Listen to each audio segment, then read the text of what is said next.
Okay.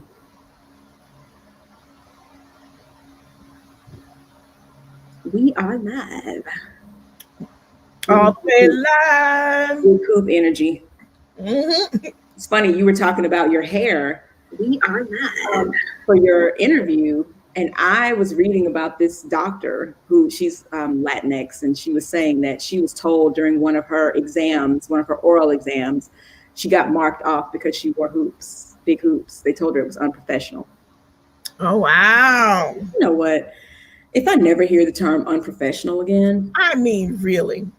I your know. earrings are unprofessional. Were Yeah. they little fingers? What did they? Yeah, because what do they have to do with my performance, my skills? She's like, and I passed the test. I'm a physician today. Hello, That's all based on everyone. somebody's. I'm sorry. That's all based on somebody's idea of what they deem. It's so subjective, and that's why that shit pisses me off. And it's code. Oh, it's absolutely code. It's code. So that's my thing. Like, say what it is. It's too black, or it's too Latinx, or it's too whatever. Like, fuck you, but also, But even absolutely code, but also very subjective. And I say that because, folks out here, like, in the arena that I work in, if you go for an interview and you don't have on a jacket, yeah, look at you crazy. But who walks around in a jacket? Ain't nobody wearing full suits in the workplace. And hey, y'all, in the courtroom. Hey, y'all. Yeah, especially if I'm not in the courtroom. Why am I wearing a full suit? I mean, right. And the very thing that you're saying is unprofessional could be the thing that actually draws me to you. When I see your bio, when I'm looking for a position in a new area, and I see that might be the thing that's like, damn, look at her earrings. What she's about, right? Like, absolutely. We're talking about professionalism as code, folks. So come on in, get comfortable. Hey. Throw you a drink. If you're here, let us know you're here. See Meta Spin and Dana. What's up? Hey, y'all. Absolutely code. Yeah, that's bullshit. Do you have your bottle handy? Talk about one band, one sound. We did not talk about this, and this is what we're doing. Did not plan this. Did not plan it at all. Yes, my bottle. Yes, dude. There is a I think it's a Fruit of the Loom commercial where dude is like, well, I've been watching the playoffs, so a lot of. But he's like, try to achieve balance. And I died laughing because I've seen the commercial 100 times. And the other night, it occurred to me what he was talking about. And I was like, balance.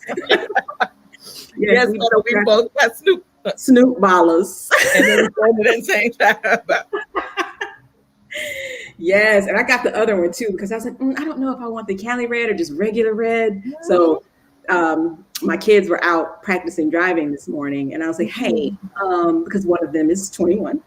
I was like, roll to Target and pick me up my bottles for this evening, please. Okay. Exactly what to look for. I was like, isn't that a beautiful thing? Oh my God.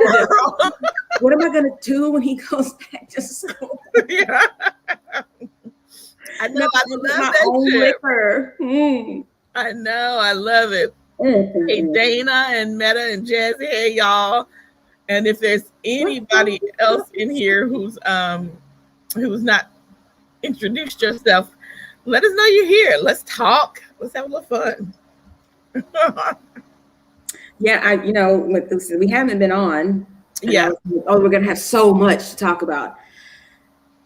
And when I started doing the run-up show, I was like, well, I mean, okay, yeah. Well, do we really gotta talk about it? Nope. We wrote about this, so we're not gonna bring that up, even though she tried it by putting somebody's picture up. I was like, okay, line, you crossed, but okay. Yeah. I'm with your sentiment, but what we're not gonna do is that. But yeah. So I was like, well, okay. It feels like but you know what? There was so much that happened that it's already like resolved itself. Right. You know, Imani! You know, Imani's not here anymore. She's in North Carolina. I'm so glad you're here. I know, for real, girl. Well, you missed it. We're drinking the same wine. Yes. Without even planning it. What's no up, planning. Somebody screen cap this. Please, somebody take a picture. I'm assuming Imani did. You know Imani did. You know she did. That's what she did. Welcome. Yo, who else got a bottle? Or at least what y'all drinking on? It ain't got to be wine. It could be whatever.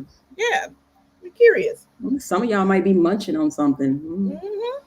Trying to call nobody out, but okay. So let me tell you, and my popcorn is coming. But let me tell you about these. My friend Keisha brought these when she came for a visit. They are cocoa powder covered almonds. I know you can't fuck with them, but for those of you who can, she got them from Aldi. From Aldi. Cocoa powder covered almonds, and they're the truth. Water. I'm not at Chardonnay, Dana. See, I had water before this. I hydrated. I did. My day was fucked up, and I came straight into the wine. I wanted to feel all this. Yeah, I was like, let me not get loopy. Right.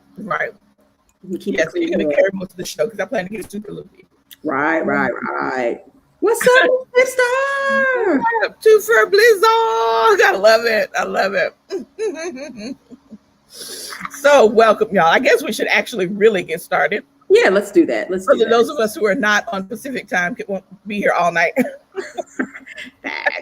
We're like, oh yeah, it's just after work. It's cool. Happy Hump Day, React. What's up, Tipstar? Okay, all right. Let's do this. Okay, well, you know what's up. It's a wind down, y'all. Yes, it is. And we are winding down and dragging some folks, and you know how we do. I'll give you the news, the commentary, the laughs, hopefully no tears. So, welcome. You never know, hell. You never know. You never know what might happen. And there's alcohol involved today. So I'm super excited about that. Ooh, shirts. So, I love it. Repping my hometown. I love it. A little bit, but yes, ATL ho. I love it. No good. I say it's all good in the hood, which considering I just got my plumbing back working. I just took my first shower of the day. So y'all lucky I'm dressed. So how about that? I guess we're lucky that we're virtual. Yes. How about that? How about that? So welcome to Twofer Tea. Hopefully you guys, we had 2 new posts while we were away on, getting our... We did some shit. Together, right? We posted some shit. We had some conversation. But if you haven't seen it, check us out. Wait, I got a new... Yeah, we'll talk about that later. But anyway, follow us on Facebook, Instagram, Twitter, Twitch, YouTube. We're at Twofer Blog everywhere. Of course, our website is twoferblog.com. We're 2 friends, writers, big opinions, and we needed a break. So we took one. We did. A lot going on, so we took one. Life be lifing. That's a sermon. But we want to take a moment to thank our partners, Creative Sippin', Curly and Spiritually Fit, Melanin Mindscape, Disrupting Balance, the Spiked Sweet Tea Podcast, Gluten-Free Black Girl, and of course, Clay Botanics. I just got my re-up the other day in the mail because I ran out of my glow oil. But we'll talk more about them at the end of the live. So let's get into it, engage, pull it up. And we're going to start off with, well, first of all, it was Black Music Month. Yes. It was Pride. Yes, it was. And judging from everything that I've seen online, it was lit. Pride was lit everywhere. Yeah. So, I hope you got out and enjoyed some festivities, supported someone. Yep, it's still Pride. Last day is today. Mm-hmm. So, there's that. And we're going to talk about some people who let America know what's up. What it do. And let them know what that mouth do. Right. We just got a lot to talk about. Okay. So shout out to all the peeps that came through tonight for our pop-up. And I'm glad you're drinking something, whatever it is, water, wine, tequila, whatever. Yeah, just toast. Toast to all of you, our supporters, to you, my friend and partner. And to you. Being grown and doing and making it through grown up shit. Adulthood is the most ghetto place I've ever been. It is such a scam. Such a scam, and I'm so glad that I'm equipped to trek through this hood. Correct. So cheers. We're supposed to look each other in the eyes.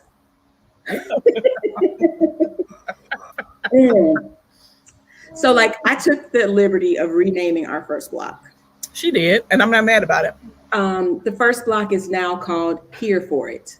And that way we can sneak in some shit that's not so positive, but we're here for it anyway. Yeah.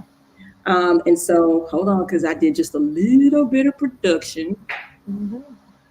Let's go production.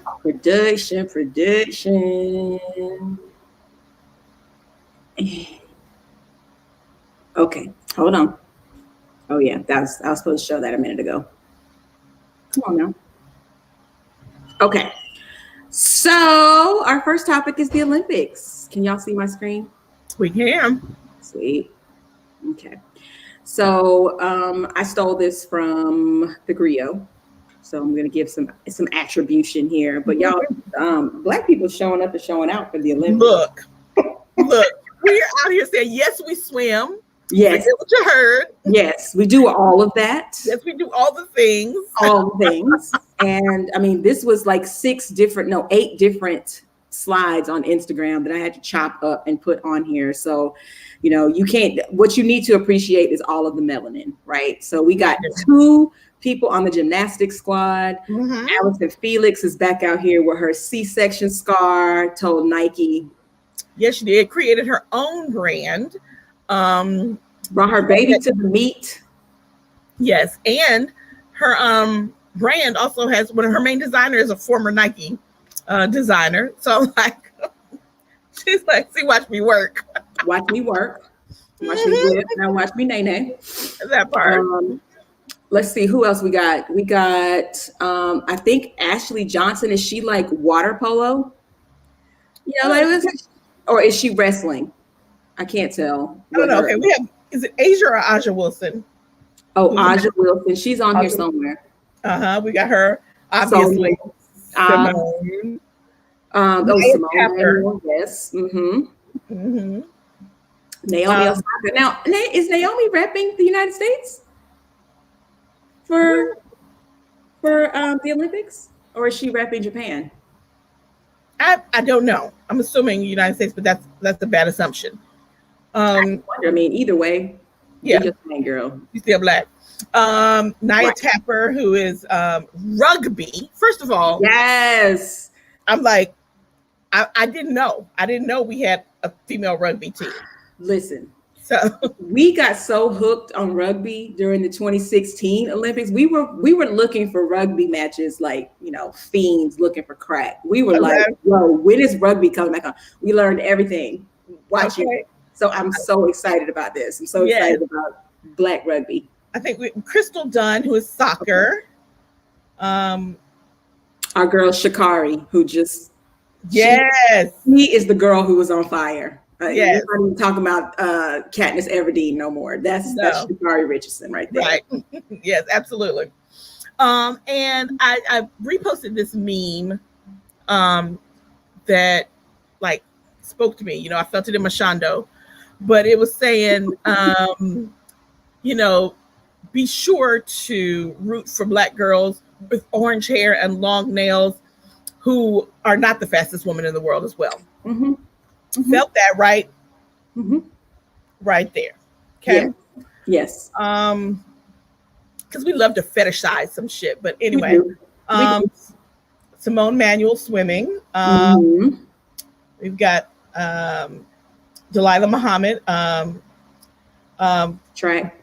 hurdles specifically, yeah. Hurdles, Kenny Harrison. Let's see. I was here for Gwen Berry. Yes. Gwen Berry was like, I hear that y'all are playing the national anthem, but I'm gonna stay here and turn my back on that bullshit. Yeah, she was just like, she was giving all of this like, whatever. Nope. Nope. Whatever. Not doing that. What's her name? Okay, so first of all, can I just say that Leslie Jones needs to be an announcer for the Olympics? She does. I don't want to watch. I want to watch the replay. I want to watch it through her Instagram feed, because watching the women's gymnastics through her feed. Listen, when I tell you, I laughed and I cried. Every sport.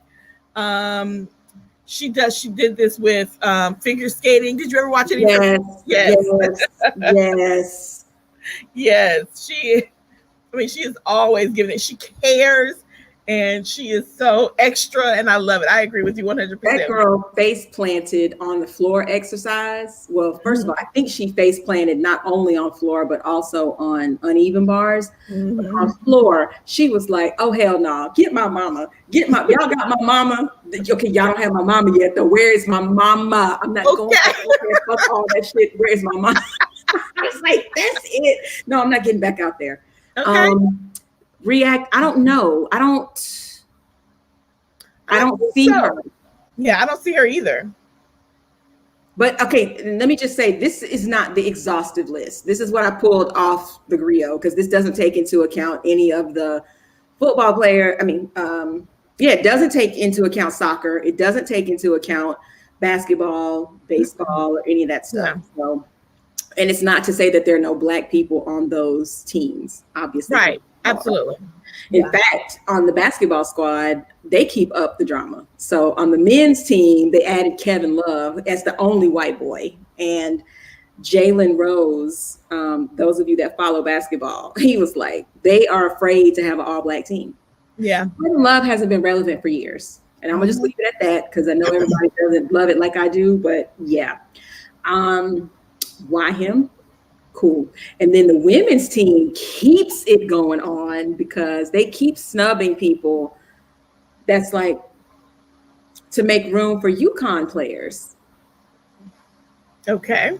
And don't get it twisted. Sue Bird is the GOAT, not even tripping about her.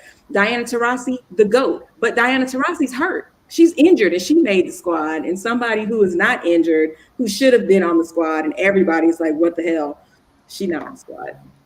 She was injured, but she's back. Diana Taurasi is injured. Still. But what do all these things have in common? Some of these people went to UConn.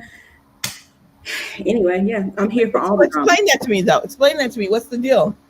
So UConn is like one of those squads that went like 8 years without losing a game. And they're coached by this kind of oily guy named Gino Auriemma. And he's just slippery. I'm not going to say he's oily. He's just a little slippery. Okay. But last time, basically the entire squad was UConn players, because he's one of the decision makers as well as the coach. Okay. And so Candace Parker, who is a prolific women's player, she got snubbed last time. And it was like, is it because she went to Tennessee? Like, what the hell? So someone said that they were on the squad last time, and that they used to have UConn practices and then the US team practice. Wow. This is not summer camp for the UConn players, or is it? Right. So, I like watching women's basketball, because I think that they play the game. And while they do have some of the histrionics, most of the histrionics are reserved for the guys team. Like, they are the ones that are just like, dude, stop crying for calls and get back on defense. The women, they just be out there hooping. They like, bitch, what? So I will be trying to see what happens with all of this. So yeah. But yay, Olympics. I get excited. Yes. Despite the fact that we're like, no BLM protesting, like, we're gonna see. We're gonna see, because Naomi's like, y'all have seen my work, right? You know I will not play. Right. Just like I'm protecting my piece. Okay. All of this right here, protecting it. Protecting, yes, absolutely. Let's see. Dame Dollar is on the team. Yeah. KD is on the team, on the men's team. Some people who are still in the tournament. What am I saying? In the playoffs, they agreed to play or whatever. But yeah, we'll see. We'll see what they do. Dana said time for new management. Facts, big facts. Okay. Let's see. All right. So speaking of being so black, so black. Hey. Yes. Hey, we got two. Ketanji Brown on the DC U.S. Circuit Court of Appeals and Candace Jackson Akiwumi on 7th Circuit. Yes, ma'am. Yes, ma'am. Super important confirmations. Super. Yeah. I don't know if React, you're excited about this or what we were just talking about. But I don't know what you're excited about, but bitch, we excited. We excited over here. No, yeah, I mean, y'all look at that. And I specifically found pictures of them in their robes. Yes. What's not on here that I think we should take a moment to talk about LeVar Burton and Jeopardy. Oh, yes. I think I meant to put it on here and I forgot. But representation is just so important and so real. And LeVar, I think he has an article in the New York Times about how important it is for America and the world to see a Black person host Jeopardy. Oh, absolutely. Yeah. Next, because we associate that level of intelligence with white people. We've been trained to see. I'm just going to say the quiet part out loud. And LeVar Burton is that dude. And he's beloved across the aisle, so to speak. And I don't mean the political one. Right. He's beloved.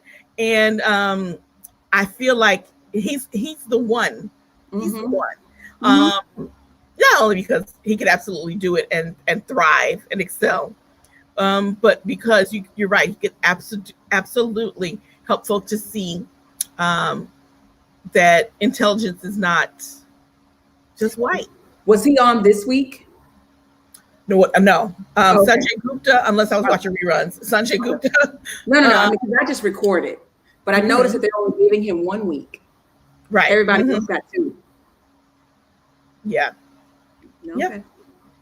And he's what there. I mean, the rest of the folks, they were. I mean, I guess they just pulled from whatever pool they thought would be interesting. There were petitions for LeVar Burton. There were by lots of people, not just us. Nope. A lot of people that were like, hello, what? Yeah. Reading Rainbow. Like, I mean, I didn't watch Reading Rainbow because I was older, I guess. Not for any animus toward Reading Rainbow, but I'm aware of that. Yes. And also, I mean, he's just always been like, I follow him. He has a podcast where he reads stories. And I'm addicted. Yeah. Not obsessed, just addicted. If y'all sometimes I just want to hear his voice. Sometimes I'm just like, damn. So I hope that he gets a serious look. And even if they don't go with him, I hope they do convince somebody like Oprah or, somebody who has that kind of time, to be the face. Because it's important that it's not just some, Aaron Rodgers. I mean, I guess, but you're putting athletes, rehabilitating their issues over. That's a whole other show. I have to finish it because y'all started. Take a look. It's in the book, A Reading Rainbow. Oh, you know what? And I was supposed to start the show with a remix of Aretha Franklin, Daydreaming. I was supposed to say, day drinking and I'm thinking of you. Day drinking and I'm thinking of you. Well, it's day for you. It ain't day for us. It's day for the majority of the people in the room.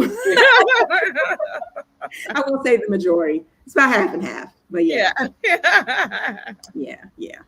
But anyway, back to these two lovely ladies. Representing in some very, very important seats. I know Ketanji's seat is the one that is like the shoe-in, or not the shoe-in, but it shortlists her for Supreme Court justice. Yes. So that's big that they confirmed her anyway. But I mean, Moscow Mitch already talking about how they gonna subvert this whole process. So yes, Black Lady Courtroom, Black Lady Courtroom, Black Lady Courtroom. Let me put that up for everybody to see. Yes. Mouse. Yes. And again, that is a reference to Black Lady Sketch Show. Which, for real, get your life. Get you some. Stop being lame. And I think they haven't announced the nominations yet, but I know that they're definitely lobbying for some Emmys, and they should get them. They should definitely be in contention, no doubt. Definitely. Okay. Definitely. Okay, so now we can talk about the Hogs, ATL.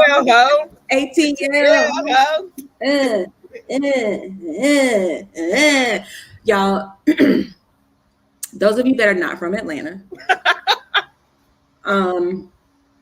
need to understand that our orientation towards our sports teams is love-hate. We get our hearts broken routinely. Yeah, and that's what I don't even want to say love-hate, because we always love them and they often disappoint us. They disappoint us. And I mean in ways that are like, dude, you had it. I don't have to, we're not going to relitigate the Super Bowl or when UGA played Alabama or, any of those things. The fact that the Braves would routinely have the best record in baseball and lose in the first round. We're why? Because they weren't even supposed to be there, right? They were 5th in the playoff rankings. They played the Knicks. And listen, because Atlanta's sports history is dubious at best, none of the sports deities, if you will, buy into Atlanta ever, right? They're always like, Like this morning I tweeted, Atlanta won a game against Milwaukee last night that they could not. The line was 9.5 points, which means that Vegas was like, we're giving them 9.5. Like if you put money on Atlanta, they have to lose by more than 9 points in order for you to lose your money.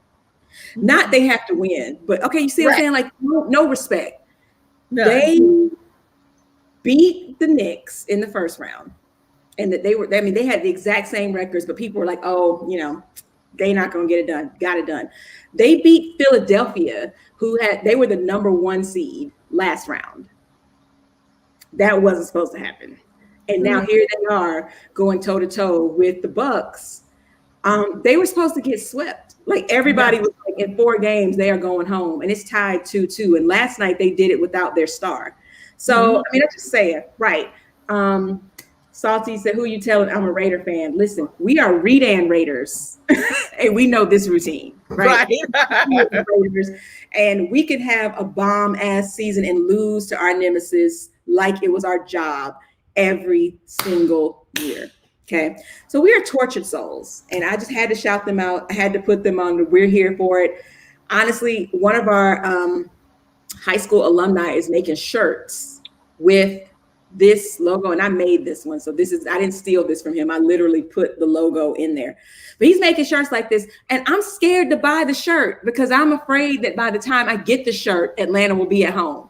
That's how traumatized we are as fans. We already had this shirt, right? So I was just like, I'm gonna just rock with this one because I already have it. It's just like, it's always a waiting game. It's always like I know I'm gonna jump on this bandwagon. These bitches gonna lose, and I don't be mad, right? Yay, Salty's rooting for ATL. Yeah. Because I'm you're the Raider fan. It's like, But I mean, being from the Bay Area, like Golden State didn't get it done. Yeah. And I'm not a Paul George fan. I'm not a Clipper. I mean, I'm a Clippers fan, but I'm not a Paul George fan. So I'm pulling for the Suns to beat the Clippers. But if Atlanta makes it there, what's up, Grand Dame? if the Suns get there, it's like, you know what, React, I have faith, but a little bit. I have evidence is what I have.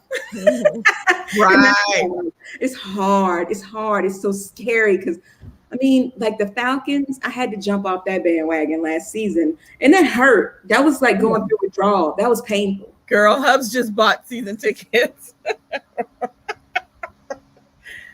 Okay. So we committed to be on the bandwagon. No, listen, we had season tickets one time too, and you know what happened? What? The season tickets came in the mail, and Michael Vick's ass got arrested.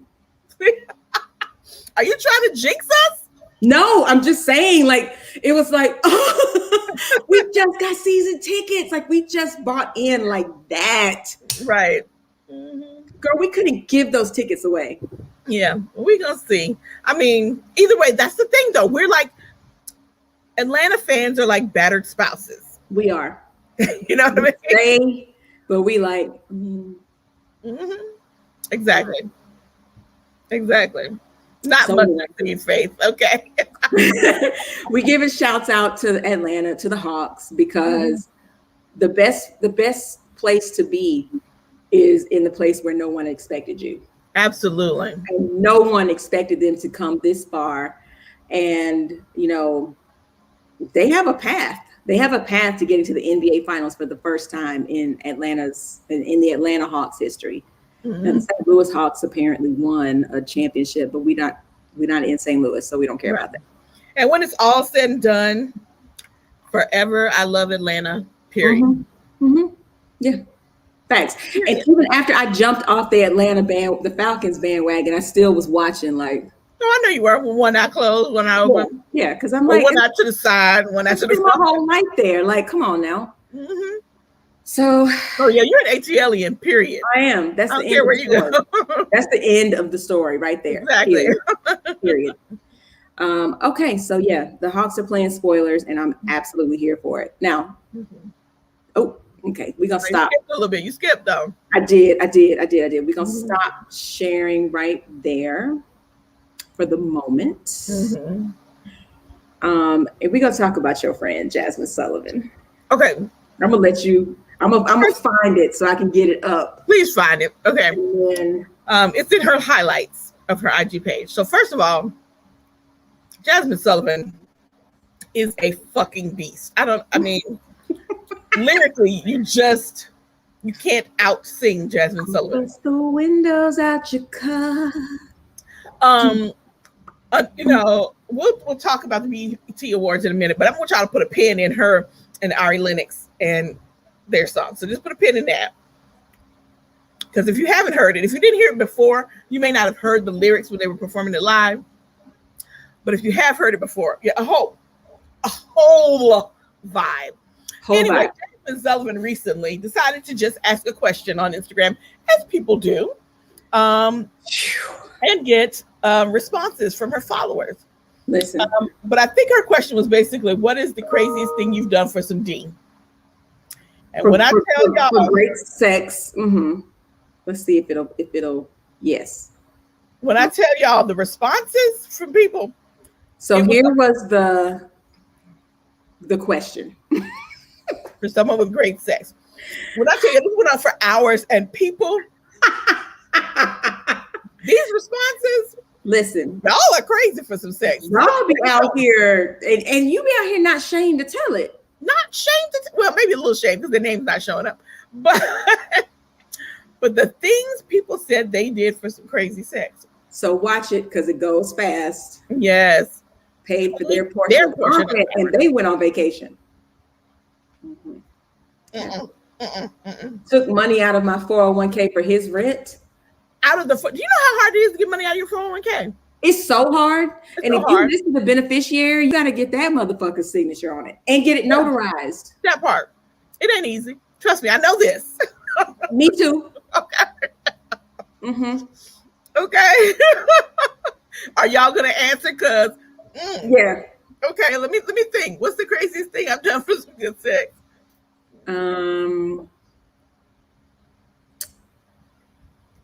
Quit medical school.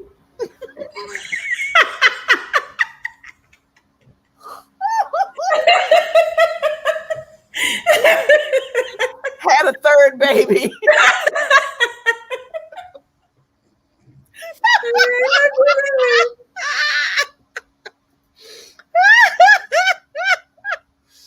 Oh shit.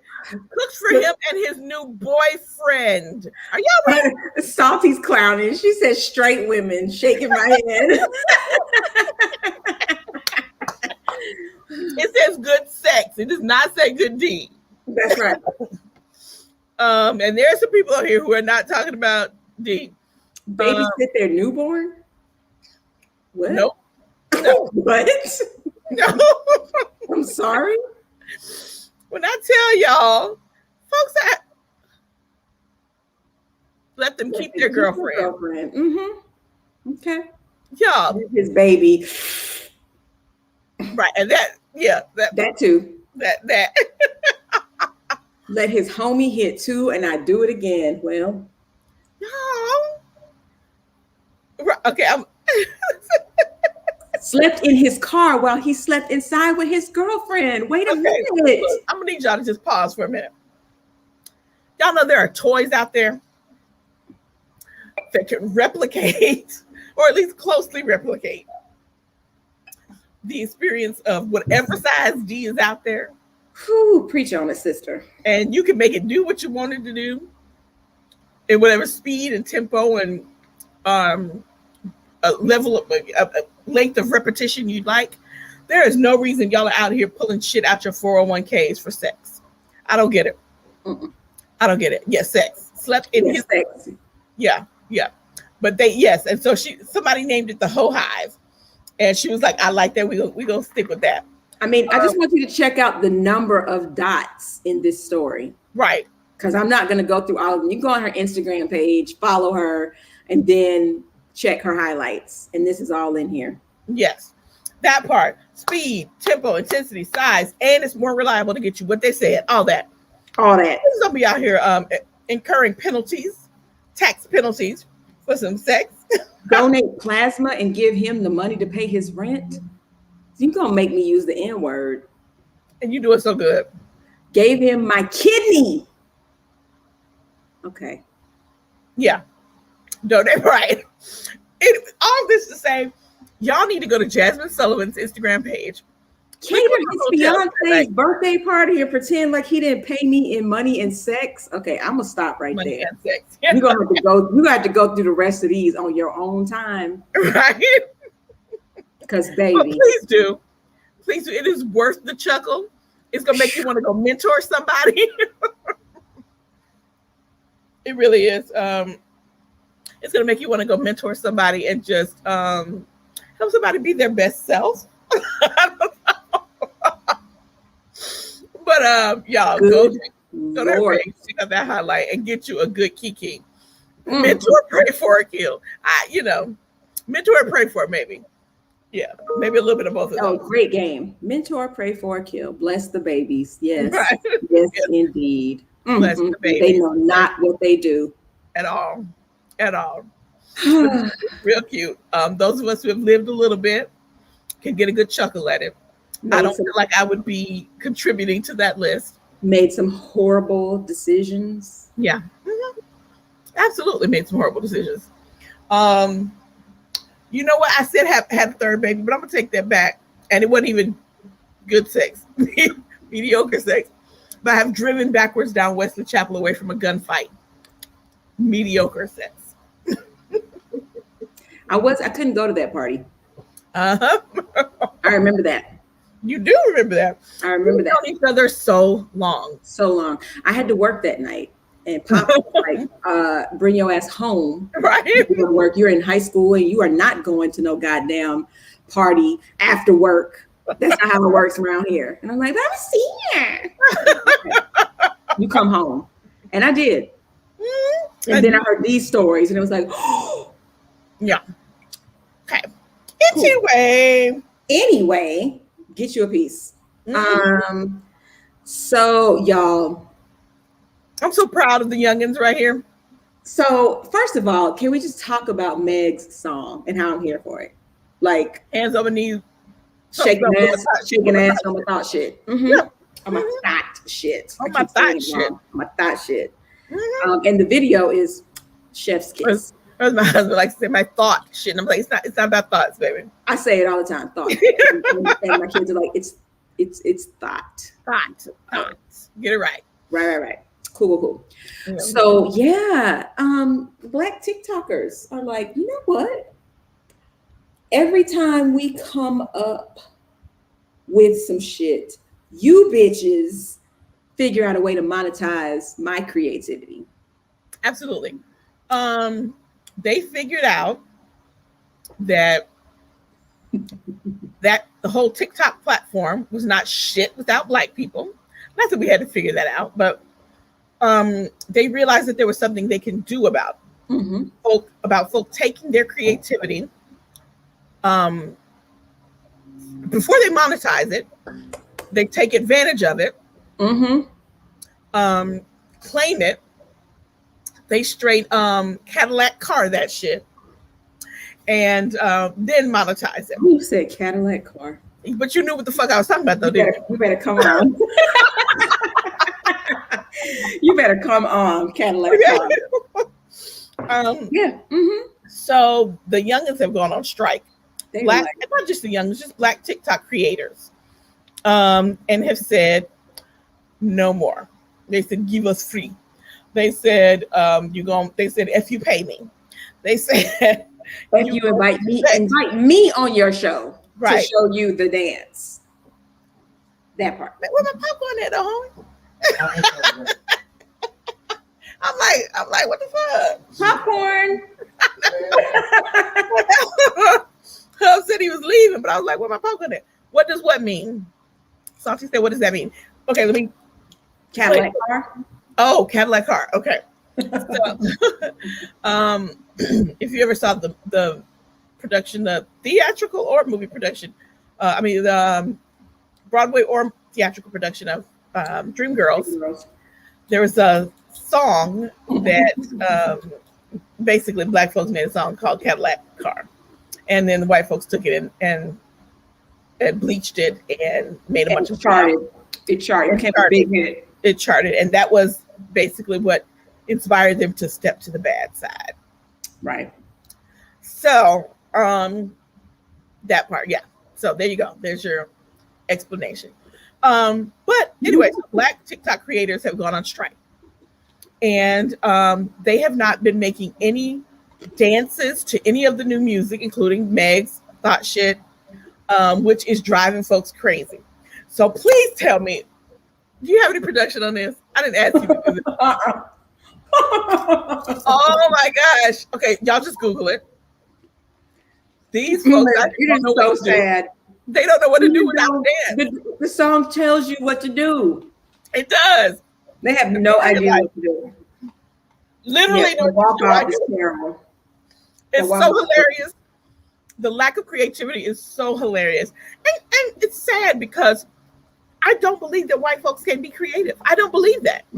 But we had a conversation last night. No. They're late. They've become lazy and dependent. But their whole vibe has always been, what are Black people doing? Let us go copy it or steal it and make our own.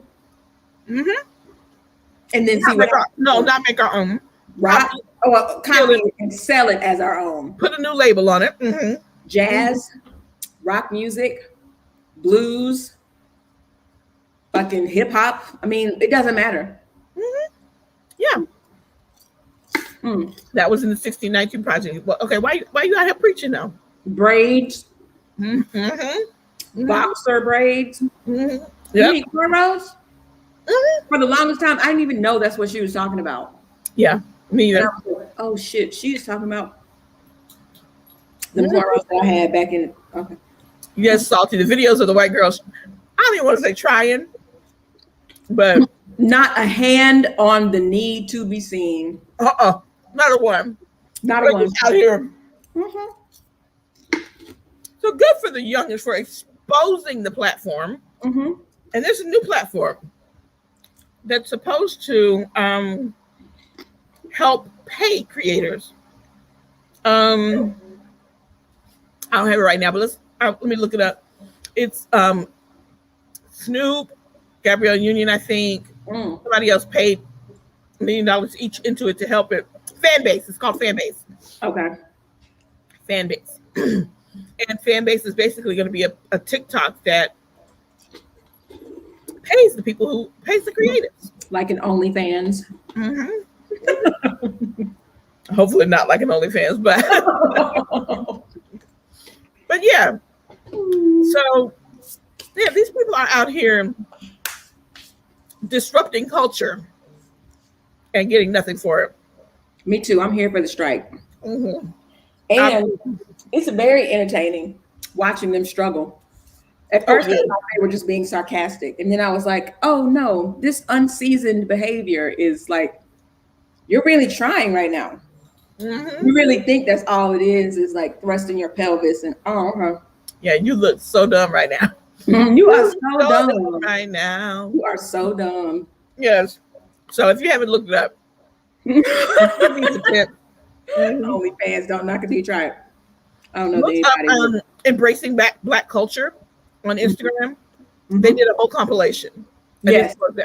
I hollered. Hollered. Okay.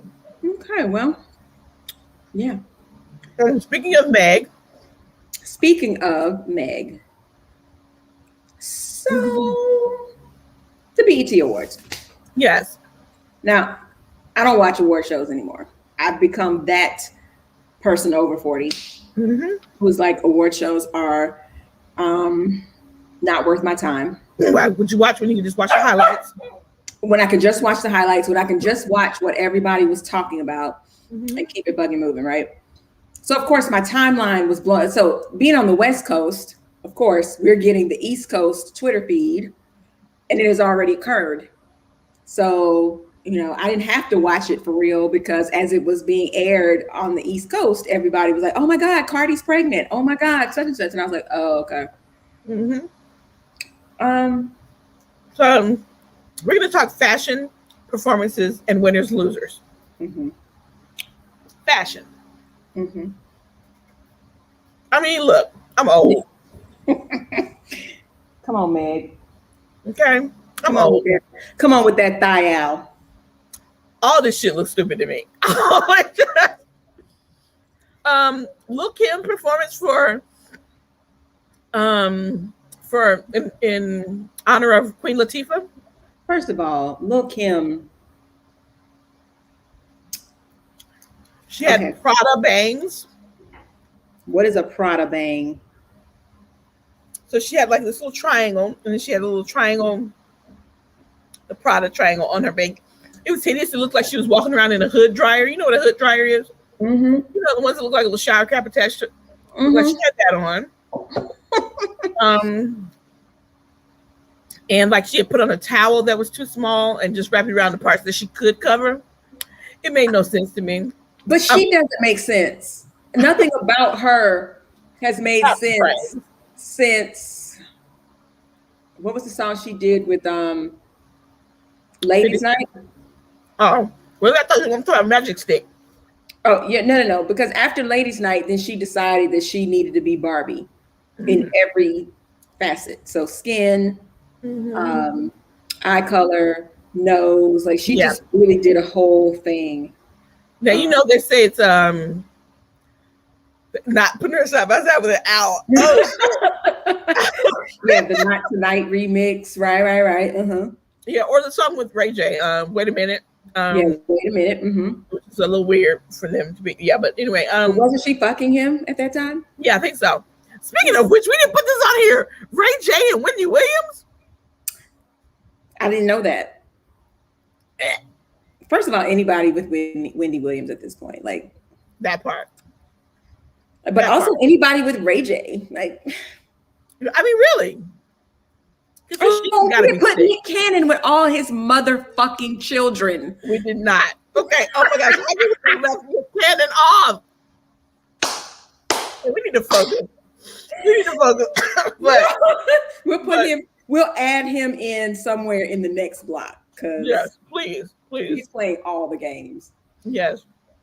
But yeah.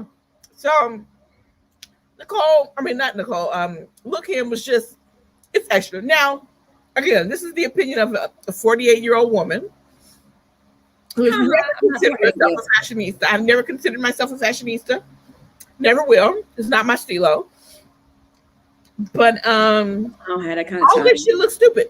I'm gonna give some shouts out to Zendaya as usual, of course. The assignment. I would want Zendaya's body if she had about 30 more pounds. Yes. Right now, I can't even, like, what I would have to do to do what she does. It's just too much. But her damn legs. Every time I see her, she's like, yes, I want to have my legs out in something. I don't know what, but I want to have my legs. My legs deserve to be seen. Correct. God damn. Yeah. Yes. She paid homage to Queen Bee. Mm-hmm.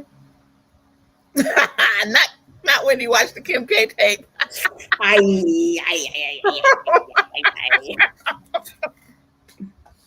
love it. Maybe she did, Maybe she can contribute to the hotels. He just motorboating her boobs. We getting there, Salty. We getting there. Performances. Okay, so we found out Cardi was pregnant because she performed with the Migos, who this was their whole performance. But they did what the fuck the Migos do. I mean, you don't expect from the Migos, right? Right. She came out to do her verse in that outfit, and that's how we found out she was pregnant. She was squatting down to her vajayjay was touching whatever that stone is or flooring. All I saw was Jamel Hill said, "Wait to announce you're pregnant, Cardi, and wait to do it so hard that you could not come back out and accept the award." She ain't 3 months pregnant. No, hell no. You know what I'm saying? And when I tell you that her vajayjay was touching the ground, the way she was squatting, not like when you bend over to pick up something when you got on a dress. I'm talking about open leg squatting. Mm-hmm. So much so that she couldn't come back out to accept her awards. And she, there's video of her on her site, on her page saying, "I did too much." I mean, Oh no. But it was Cardi. I mean, she was feeling it. She was in the moment. So there was that performance. The performance that has the whole world talking is Lil Nas X. Yeah. So if you don't know who Lil Nas X is, he's Old Town Road guy. Everybody knows that song. Everybody knows that song. Mm-hmm. Lil Nas X has been like, why? First of all, why are y'all so confused that I'm gay? Right. All my songs have been about that shit. All of them. He's like, "Why y'all just catching up and now you mad at me?" Mm-hmm. He's also like, okay, the reason people are losing their minds is because what you see here, he kissed, like he tongued down a dude in the performance. And was he performing "Call Me by My Name"? Oh, I don't know. I don't know them songs.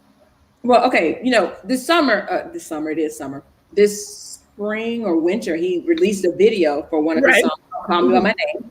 Right. He did a lap dance for Satan. I remember. Mm-hmm. But the whole thing was basically, well, this is me, and if you think that somehow I'm, not worthy of humanity, if you think that I'm going to hell, okay, well then this video is for you. Right. Absolutely. And so here he is in his performance that was, reminiscent of Remember the Times. Right. And he took the dude down. But here's the thing. The criticisms by most people are, I've seen three main criticisms. One, the children. Okay. Why the fuck are your kids watching the BET Awards? Have you not seen any video lately? Have you not? Because Meg, stay with her ass out. Under potted jelly. I mean, like she's grabbing underneath her ass, lifting it up. Like in case you didn't see this undercrease. The undercrease cute. Did they perform WAP at the Grammys? Mm-hmm.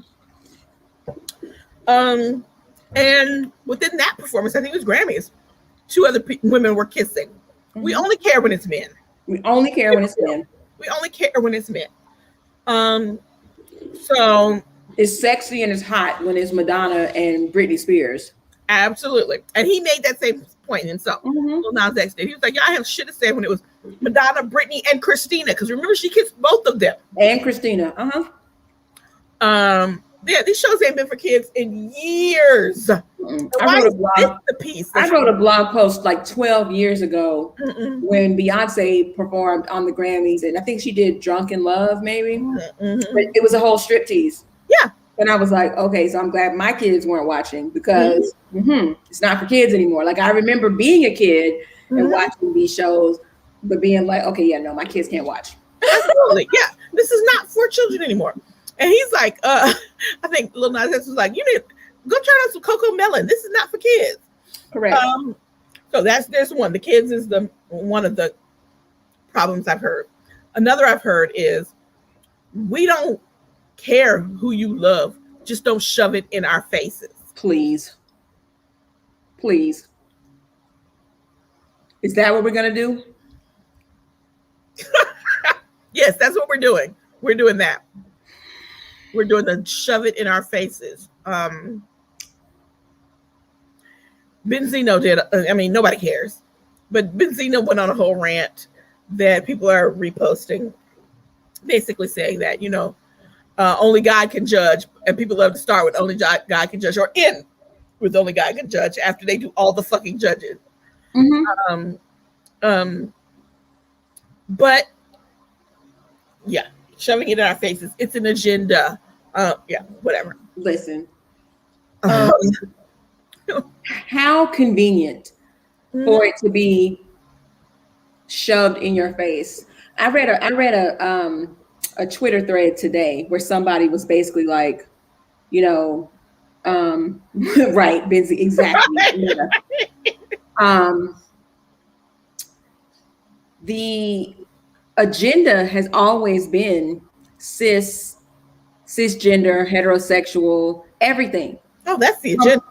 From the beginning, from the girls wear pink and boys wear blue, from the boys don't cry, from the, train girls up to marry somebody and be somebody's wife, and from the don't act like a pussy. Yeah, the whole nine. I mean, the agenda has always been cisgender heterosexuality. So you're saying don't shove it down our throats. We don't want to see it. But also, what about soap operas? What about every TV show? What about movies where that shit comes out of nowhere, where it's not even necessary? Like, who cares? Like, why is there no in this movie at all? Music videos. I mean, like the whole nine, the whole music industry is based on, and look at the things that we make exceptions for. So even after it was clear Luther Vandross was gay, like, come on. It was like, well, he never sang to a man. Like, he was always singing about men. Like, stop it. He was singing about his loves. Yeah, and guess who he loved? I mean, get the fuck out of here. He may have said she, because that's what the record exec said, but that doesn't mean that's who he was singing to. So, this whole, we don't want to see it. You're right. I don't want to see heterosexuals kiss on the street. I don't want to see anybody with the public displays of affection. It just has zero to do with who it is. I don't want to see that because it's like, okay, get a room, right? Yeah. But it's not because you shouldn't be, displaying love toward the person that you're in love with in this public space, because somehow that's more damaging. The whole, you're damaging the sanctity of marriage. Like, is that what's damaging the sanctity? And I don't think people are even saying that anymore because, people are kind of like, fuck marriage. But they certainly like to say that we're pushing our agenda on the children, and that children don't need to know about that yet. Newsflash: some of your children are gay. Bam. And they already know it, and they've already told you. So they've told you in every imaginable way. Yes, they are. Yes, they are. Yeah, but I saw something recently on some Instagram account that I follow that it was saying that the world is okay with gay women. We are, especially if they present as very feminine. the world is okay with gay women. The world cannot stand gay men. That third argument that I keep hearing is masculinity. That masculinity doesn't exist anymore. People are upset because we don't see masculinity anymore. And I'm like, what the fuck is masculinity to you? What does that mean? What does it mean? Right? Do you mean misogyny? Because we see that all the fucking time. Every song that was in some of these categories was about, I stamped that bitch. Yes. I, bend it over, pop your shit open. Right. You said they're not okay with gay women? Well, there was a story about women. Yes, they're okay with the fetish. You're right. Because there was a story recently where 2 women were asked to leave a public pool, because they were kissing. And I'm just Let me correct. And you're right, Salty. They're not okay with gay women unless they look like 2 straight women who are indulging in a fantasy. Then it's great. Correct. Absolutely. Absolutely. And it is quite the double standard. Like in all of the movies, 2 women start fighting and the guy starts to fantasize about them being wet and, also fighting and then winding up kissing. Women are not allowed to have that fantasy where 2 dudes are fighting. They're like, ooh, put some oil on them. And then, ooh, yeah, I want to see both packages. I want to see. Yeah. And when both women are making out, they have to really be, the man has to be centered. So, yeah, whatever. And, even the fantasy, like a threesome. I think Sweetie was out here talking about that. Like, why is, when I say threesome, why do you assume I'm going to invite, my girlfriend into this? I might be talking about the barista at Starbucks who is a dude. Are you still down for a threesome? I'm totally down for that threesome. Yep. Right. Oh, you're not? Okay, well then shut the fuck up. Right. How about that? Right. So anyway, performances. And then also, I said we were going to circle back to Jasmine Sullivan and Ari Lennox singing Sit on It.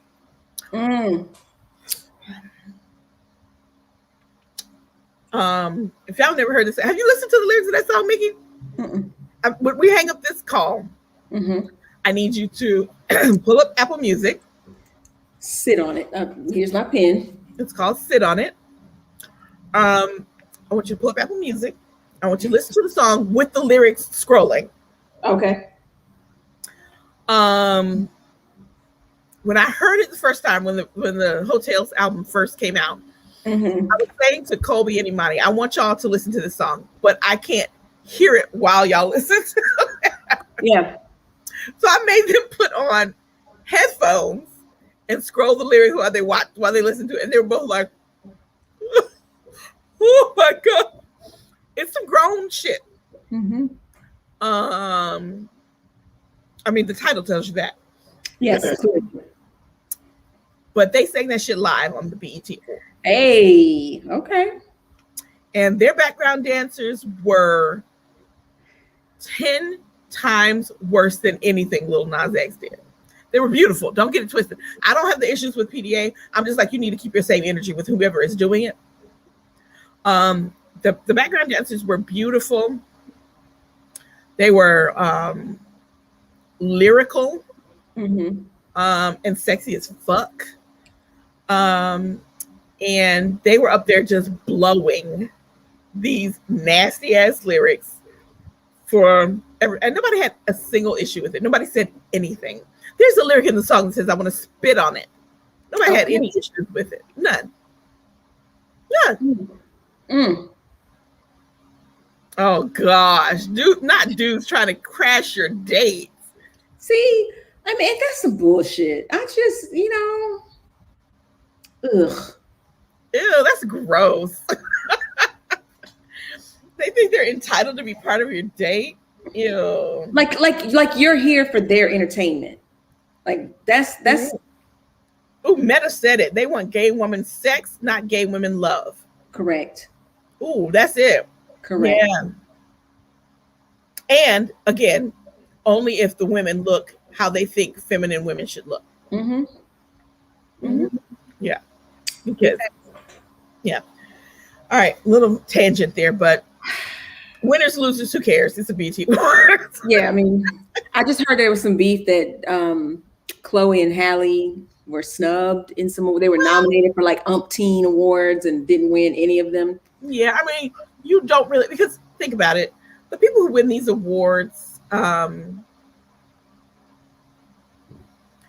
know, I don't think that our generation and maybe 2 generations beneath us, and I mean chronologically, not beneath us in any other way, will agree on what R&B is. Yeah. So, I mean, we have so many distinctions there that we're never going to agree on who should win these awards or even who should be nominated. Yeah. So, yeah. I mean, whatever. It is what it is. Well, yeah, you can look up the winners and losers like I did. Yeah. So, but Queen Latifah did get a Lifetime Achievement Award. She did. And notably, at the end of her acceptance speech, thank Robin, my love, and then Rebel, my love. I don't know if that's the same person. I don't know. And then say Happy Pride. And I was like, okay, good for you, Dana Owens. I'm happy for her because I feel like she definitely was popping during a time where it wasn't okay for her to admit that was the case, even though we all knew. Yeah. But also she maintained a certain level of privacy that I think has helped her maintain a relationship. Correct.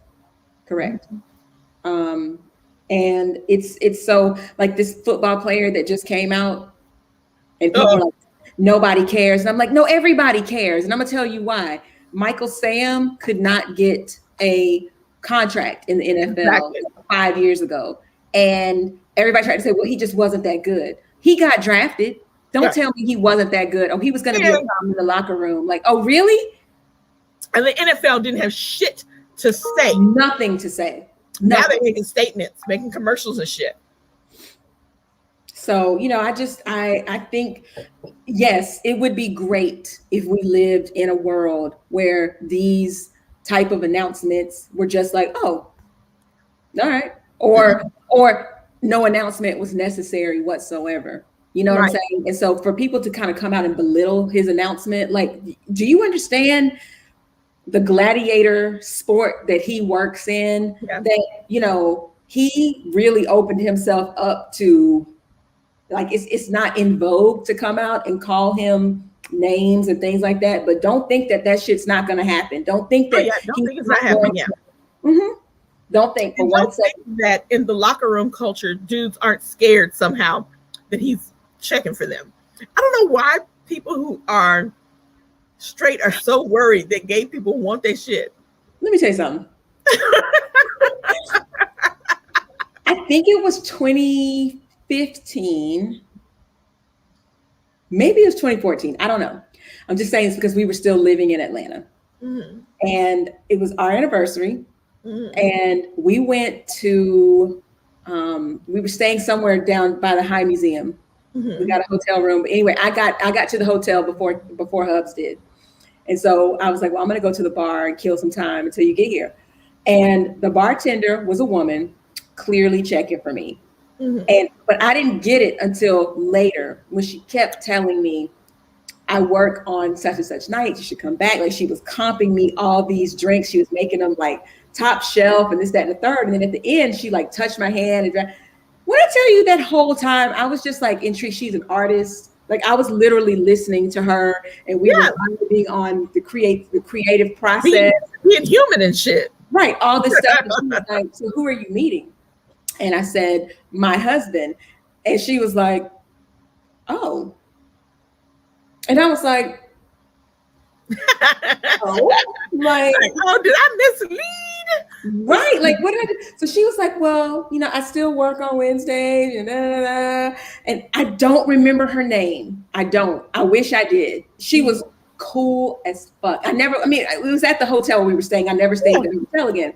Mm-hmm. But I just remember being like, people make it seem like someone hitting on you of the same sex is this like traumatic event if you're heterosexual. It's gonna turn you. Yeah, I was like, I still got it. That's how I felt about it, because I was like, nobody ever hits on me for like any reason, right? So I was like, she was pointing on thick, and because I was drinking, like I didn't get it right off top.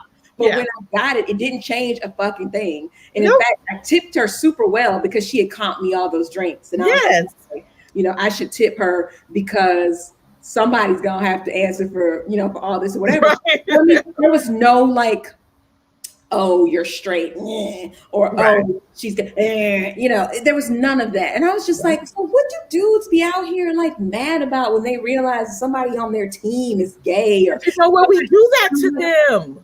We do that to them. We do that to them from a young age. Parents do it to them. We do it to them with the don't be a girl shit. Yeah. We do it to them with the, you know, don't act like a pussy shit. We do it to, please tell me. Oh, this is another thing we didn't put on here. The little boy in Atlanta who, we said no tears, so I'm not going to cry, but who's, you know, it's still the verdict's out, sister, brother, and / parent who cut gay into his head and was smacking him over the head on Instagram and for doing gay shit. And we do, that seems atrocious and isolated, but it's not. There are folks out here every day smacking little kids around, calling them names, traumatizing them, berating them, hurting them, kicking them out of their home, them out of their homes, disowning them for doing gay shit. And this one just happened to be on camera. And we do that to them. We do this. You know, I just refuse to believe that a man who grows up without, you know, the influences of, you know, television, radio, whatever, and people around him who uphold these ridiculous ideas of what masculinity and femininity are, that man would grow up and believe that, you know, by being in contact with someone who expresses love in a different way is a danger to him. I just can't believe that. I refuse to believe that. I don't think it's naivete. I refuse to believe it. Yeah, I've never understood the idea that someone that I birthed could say that to me, and I'm like, you're dead to me. Yeah, couldn't happen. You know, family members, you know, friends. Like, I just don't understand the idea that everything is different now. And it's like nothing's different. And if this idea that we are just like, you know, shells, like it's the soul that matters, then none of the shit matters. These don't matter. Nope. You know, penis doesn't matter. Like none of that shit matters. Mm-hmm. It's the soul of a person. It is the whole. Absolutely. And so I just don't understand like this idea that but this is different. Oh no, not that. I mean, that's different. That's different. Yeah. So let me ask you a question, and you two followers, two timers. Every time you see somebody of the gender to which you're attracted, do you automatically start thinking about sex with that person? No. I mean, I know that's not the case for me. It's not. No. I mean, but it's hilarious to me that people think we know you're kidding, that we know, but it's hilarious to me, or not even hilarious, perplexing to me, that people think that, oh my gosh, she's gay. Oh, what if she's been checking me out this whole time? Like all the times that we were in the room together, was she thinking about fucking me? No, bitch, you're not fuckable. And also, if she didn't throw you on the bed and tie you up and take it from you. Right. Because she's a human who has an ability to control her own actions. We don't run around here like, oh, My gonads. They're leading me to you. I can't do anything about it. No. Exactly. It's ridiculous. I don't know. Whatever. The lies we tell ourselves. Yes, I know. We got on such a tangent. We did. Okay. So I don't have anything for the next one. So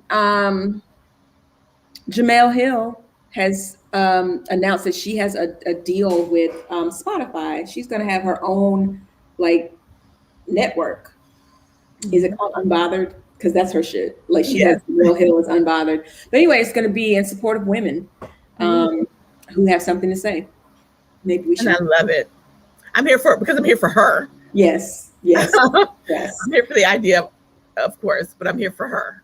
Absolutely. Yeah. She crawled so everybody could walk. Facts. She took a lot of shit off of ESPN. That it's kind of like, well, now they're all saying it. So do you feel vindicated? She's like, no, I don't feel vindicated. I mean, I said what I said. I was true to my beliefs. Mm-hmm. Yeah. I don't know what else you want me to say about that. The president was a racist. Yeah. And of what value is your vindication? Right. You know what I mean? How does that serve me? Correct. And in fact, their lack of foresight actually, is like the push that I needed to go do these things, Absolutely. So I'm excited about that. I'm excited to see. I follow her on social media, but I got to be honest, I've listened to a few of her podcasts. I like the snippets that she posts better because there's a lot of run up and but anyway, but I am excited for her and I love to see her contribute on like MSNBC and all that good stuff. So. Yeah. Okay, so go Jamel. Go. Meanwhile, they are out here playing games with our girl. Ida Bay Wells. Yeah. Nicole Hannah-Jones. So y'all know that she was denied tenure. We talked about this last time. Mm-hmm. The ridiculousness of her being denied tenure. There was no basis. And not only was there no basis for denying her tenure, there was precedent to award her tenure based on the named chair that she got. They out here reconsidering.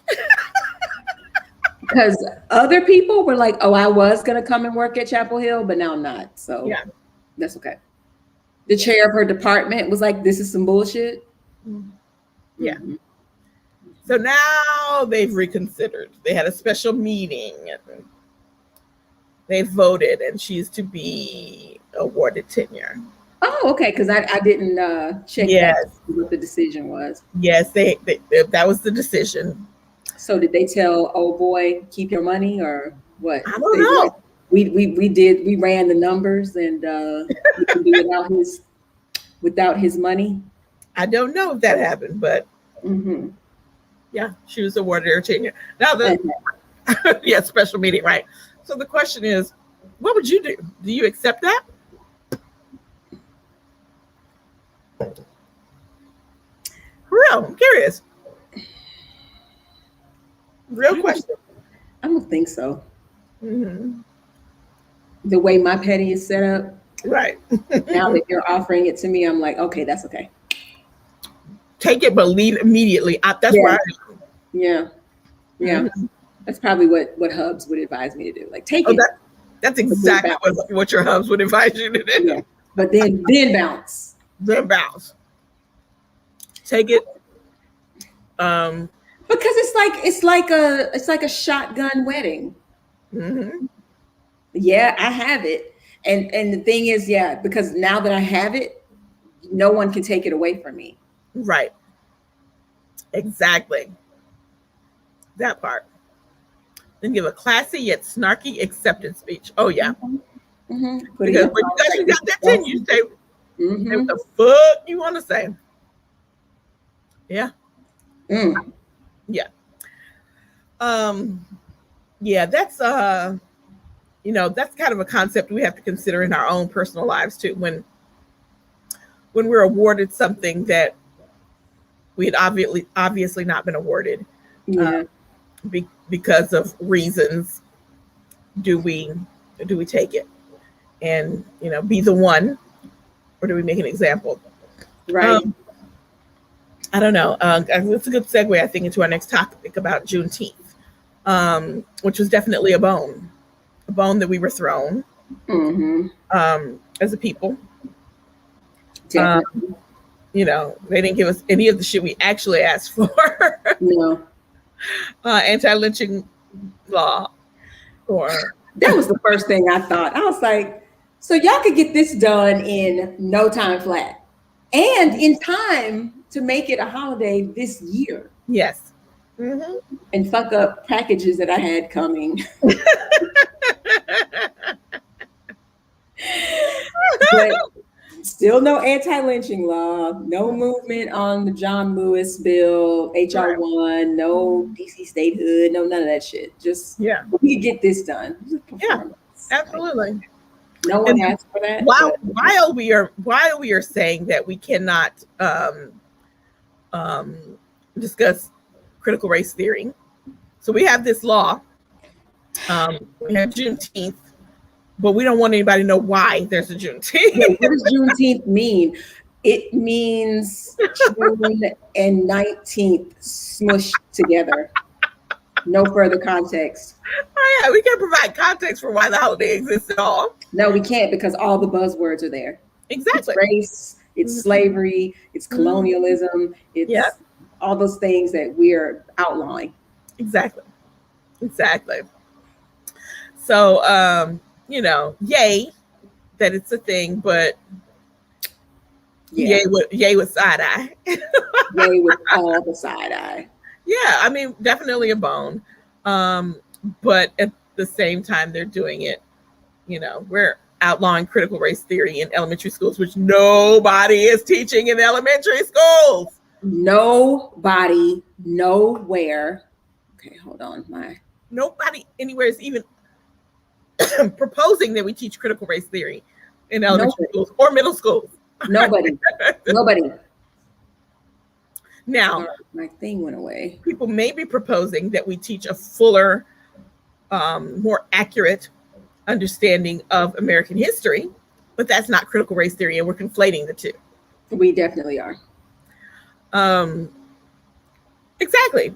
We've discussed this before. Critical race theory is theory, specifically related to the law. So whatever. We're going to talk about that in the next segment. We're not going to go there right this moment. Let's not. Okay. Okay.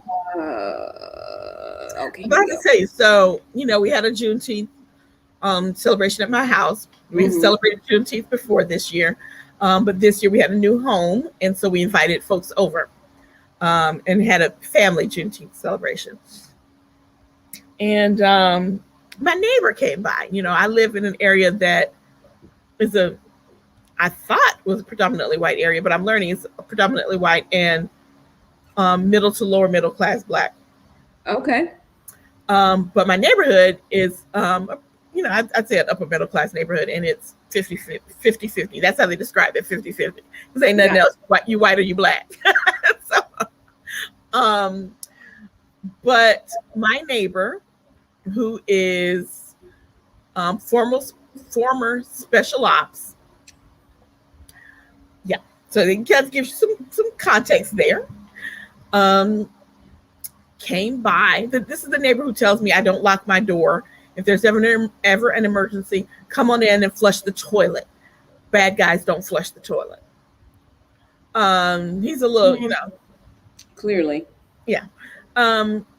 So he came by because we texted a couple of neighbors, said, hey, we're going to be having, I know. I like him. We're going to be having the Juneteenth thing. So there may be people parked in the cul-de-sac. So he dropped by when we were outside working on some stuff in the yard. And he says, hey, I just want to ask a question. Do I say happy Juneteenth?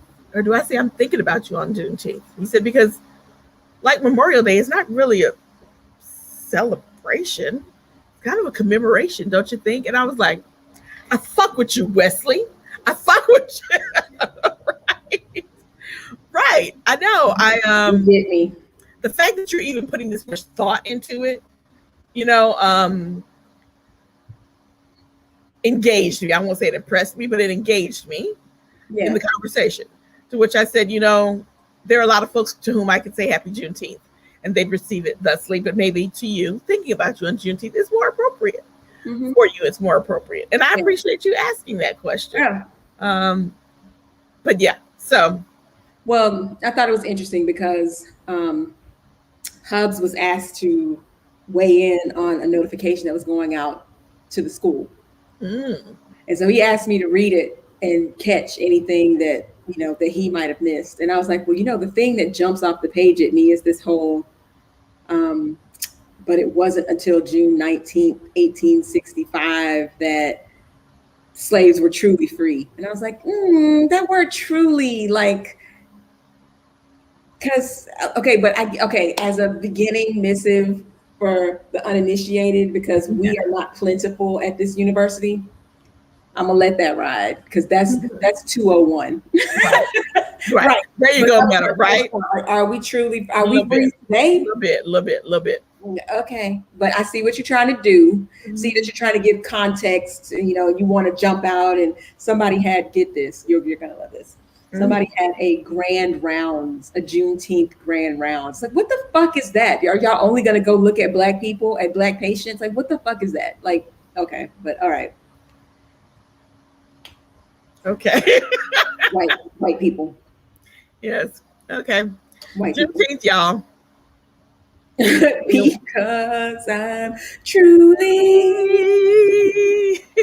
Mm-hmm. Yeah. So we got it. We celebrated it before.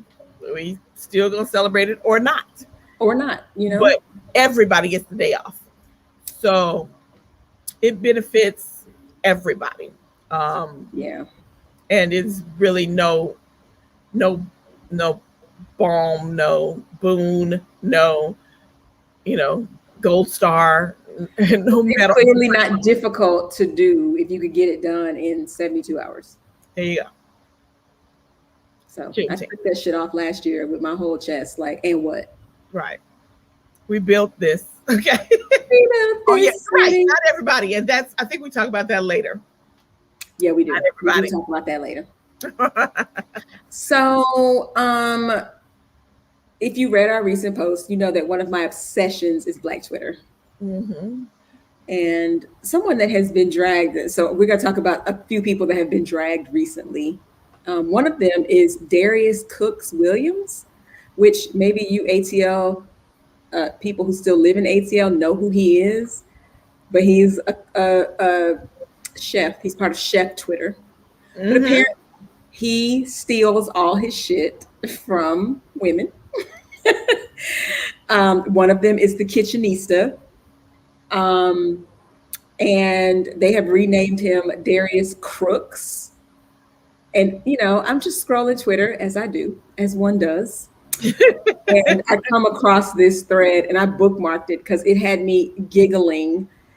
He did a live. And see, here's the thing. When charlatans are called out, I don't understand why you take to IG Live.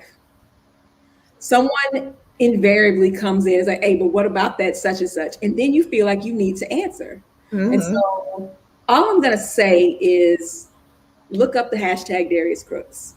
Like, first of all, if you don't have a Twitter account, get one.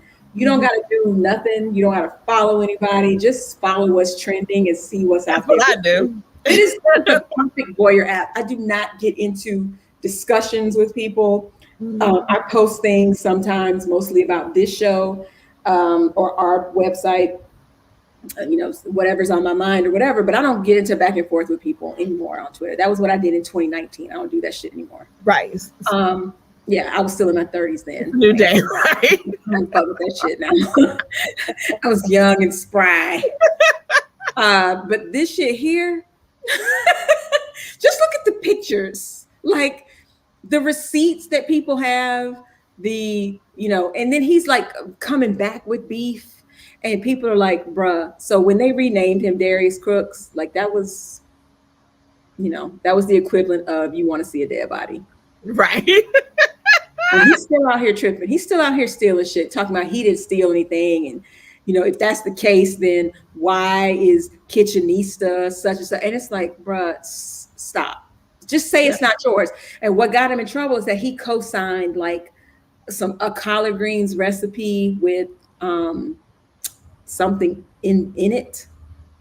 Like, for those of you that eat collard greens, you know that the only thing that should be in it is either a turkey neck, turkey neck or turkey leg, or if you eat pork, some salt pork. Right. That's it. So yeah, I can't remember what it was he co-signed, but it was some white people shit. And everybody was like, and, he started putting shit on his website, and people started tagging the Kitchenista to say, hey, didn't I see this on your website? And then he started to try to compare dates. So he's the first person to get dragged. And all these people that are getting dragged, with the exception of Kay's favorite person, Candace Owen, are Black men doing fuck shit. Yes. So yeah, there's him. And then you guys are just looking in my Twitter account right now. So pull up your bestie. Huh? Pull up your bestie. Yeah, I'm looking for that, because that had. Oh, did y'all see these Balenciaga Crocs? Some fuck shit. And then here's your girl with her new hair. Which suits her. It does. Naomi, Nicole. Oh, this other dude. Candace. That's what I'm looking for. Yes. Candace. Gossip for the win. Every receipt proving. Okay. This is, what are we gonna do? Candace is Candace. Yes. She came out of her face with some old. She tried to come in on the side of Naomi Osaka, and everybody was like, bitch, no, we're not doing that. You're not doing that because we know that you are not a fan of the blacks. That's not the one. Let me go back. But apparently she has a brother. Yeah, which I didn't realize. And maybe this was one of those, they're not really brother and sister, but we're going to act like it. Could be. Could be not. Where am I? Okay, I'm back in May. I'm sorry if I'm giving anybody seizures right now. But anyway, some dude in Illinois went on this rant at a critical race theory Board of Education meeting, talking about why the hell do I need critical race theory? Oh, here he is. When I have 2 medical degrees, what does that mean? How is that a problem if I have 2 medical degrees? Why do we need to talk about critical race theory? I'm not going to give him any air. Like, I'm not going to let you hear what he was saying. Just trust. Black Twitter was like, bitch, no. So you see what Nicole Hannah-Jones said. Frederick Douglass, how is slavery a problem if I ran away and got free? Right. Okay, I don't know if you can see this in the private chat on StreamYard I sent you, but it's a link to Azalea Banks, who I almost never agree with. I mean, I usually think she's a clown. But the way that she responded to Candace Owen, I said her name, when she came out with this Juneteenth is so lame tweet, was chef's kiss. It was worthy of kudos. She came at her so hard.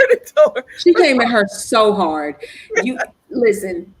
According to this logic, on July 4th, 1776, you would still be enslaved, most likely on the verge of starvation due to all of America's food supply having been prioritized for the war, while you hand sew American flags and struggle to wet nurse some depressed 24-year-old 24-year-old white widow's sickly child until your nipples are chapped and dry, whereafter you will be whipped by her 80-year-old uncle for your own malnourishment and inability to produce milk, then sent to toil over a wood-burning stove, blistering your hands while forced to make a peasantly meal of biscuits and gravy. That's the first sentence. First sentence.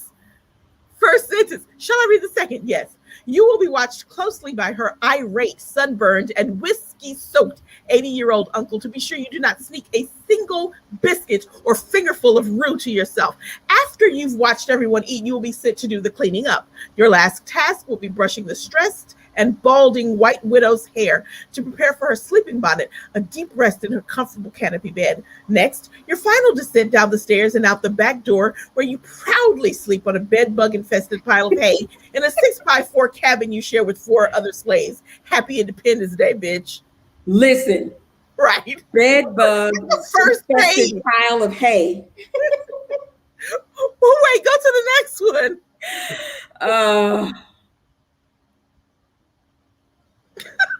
The widow will awake from her sleep to relieve herself at 4 a.m. to find a brush full of hair and let out a loud scream. She insists it's your bad, can I say it?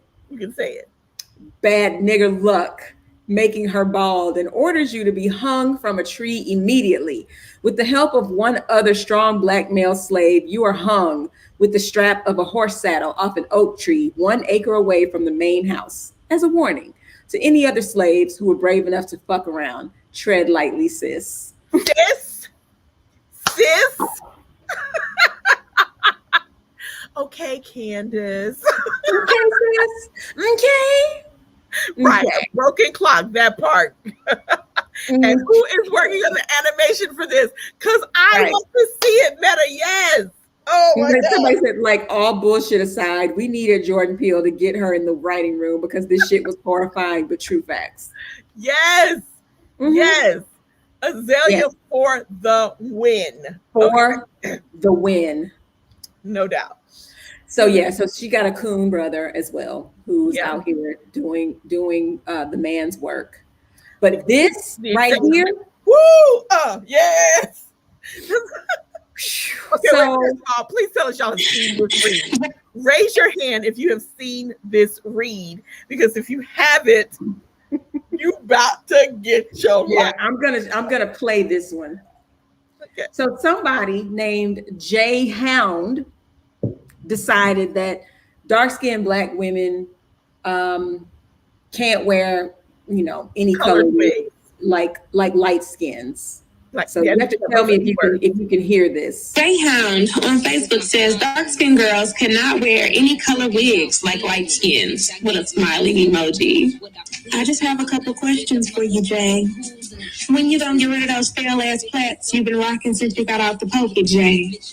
When you gonna invest in some Carmex to get rid of that crust around your lips, Jay? Why you got on high waters with stale shoes and long white socks that don't match, Jay? Is this your mattress on the floor, Jay? So we just gonna act like you're not posting pictures in your uncle's car, Jay? I also discovered that you're a nursery rhyme rapper, Jay. I just helped you hit 13 views. We going up, Jay. I would post a picture of your dark-skinned mammy, but that beautiful woman didn't do anything to me, so I'll give her a pass. So why you talking about dark-skinned women wearing colorful lace fronts? Their lace fronts are about triple the amount of what it would take to get your bed off the floor. Bye, Jay. We going up, Jay. We going up, Jay. You're a nursery rhyme rapper. We going up, Jay. You're a nursery rhyme rapper. Facebook says, Yeah. Yes. She deserves a Pulitzer. She deserves an Emmy. She absolutely does. Somebody said they will never find the body. Right? We going up, Jay. We going up, Jay. Oh, shit. And then this. Okay. For those of you who don't follow football, this is Robert Griffin III. And, he was a prolific quarterback in college, got drafted number 1, proceeded to do exactly not shit, and has been kind of a journeyman ever since. But as Bossip so eloquently put it, WASP is greater than WAP. RG3 posts insufferably self-hating tweet about his white wife's porcelain posterior and black women are at his neck over his hueless headassery. Now, D said, bless his entire ugly ass soul. ugly ass. So he posted this picture. Why are we okay? He posted this picture of his wife. Okay. As if to say she got ass. What does the word say? White. Come on, bro. Your wife is white. Oh yeah. And she's doing squats.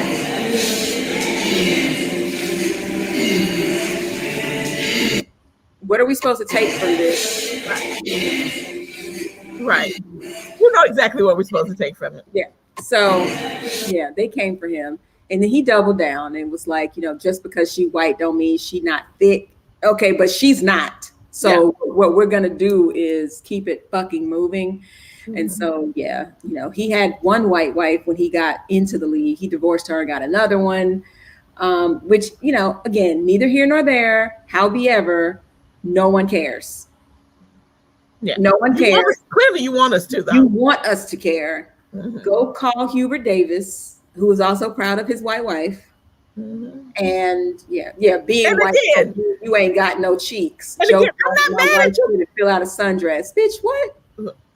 Look, and again, nobody's mad at you because you're white. Your wife is white. We're mad at you because you take pride in the fact that your wife is white. Yes. So, okay. Yeah. Anyway. Mm-hmm. And so Rudy Giuliani got his shit stripped. As he should. What took so long? I mean, really? Just in New York. I'm waiting on his no one. Mm-hmm. Oh, you don't remember Hubert Davis, Meta, or are you laughing? I think that's a laughing. Oh, okay. Yeah. I ain't got no glasses on, but I think it's laughing. Yeah. Am I reading from the court document? No, I am not going to read from the court document. Just suffice to say that this motherfucker should not be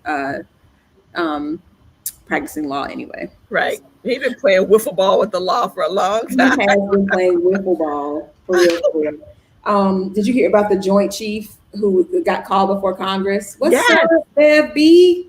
Hey. Yes, it was beautiful. He was up here basically I want critical race theory. Yeah. I don't understand why people don't want to understand this history, this country, white rage, their past, and Matt Gaetz looking like a whole fool. Mm-hmm. The fact that we had to celebrate him for saying something that was sensical, sensical. He used the words white rage and fucked people up. Yeah, they were like, yeah. He's woke. He was like, well, I want to be woke then. Yeah, right. And it's amazing how they co-opt these words and listen. Yeah. Listen. I know. It's we had to give him a cookie. We don't want to have to give him a cookie, but we had to give him a cookie.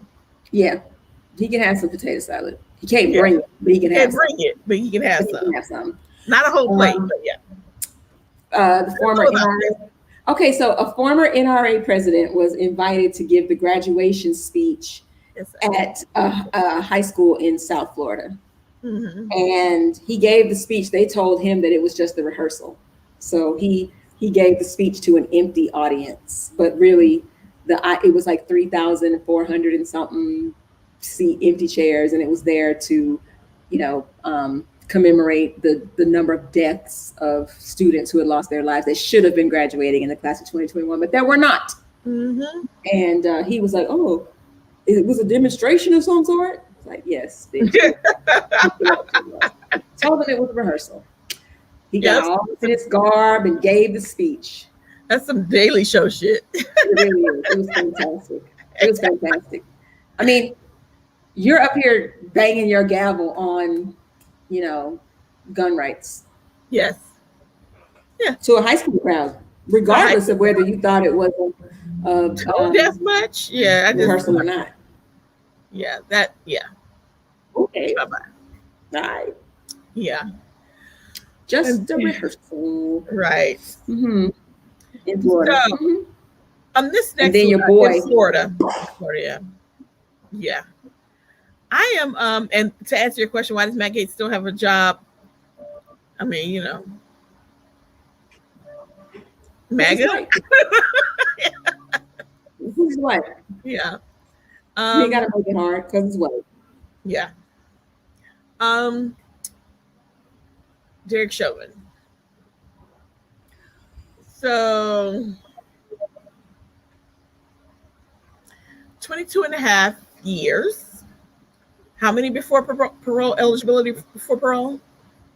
I've seen different numbers. So I saw 10 and then I saw 15, or I saw 13 and I saw 15, I think.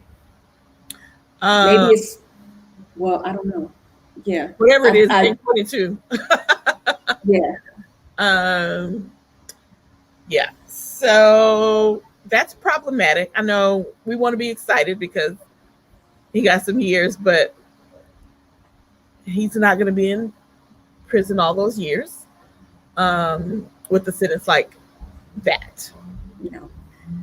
15. I see React at 15. There are people who are in prison for life for, drug offenses, for theft, literally. And, he kneeled on someone's neck for upwards of 9 minutes, and he could be eligible for parole after 15 years. As my brother would say, that's some flugazi. It ain't enough. And sadly, it's more than most of us expected. It's absolutely more than most of us expected.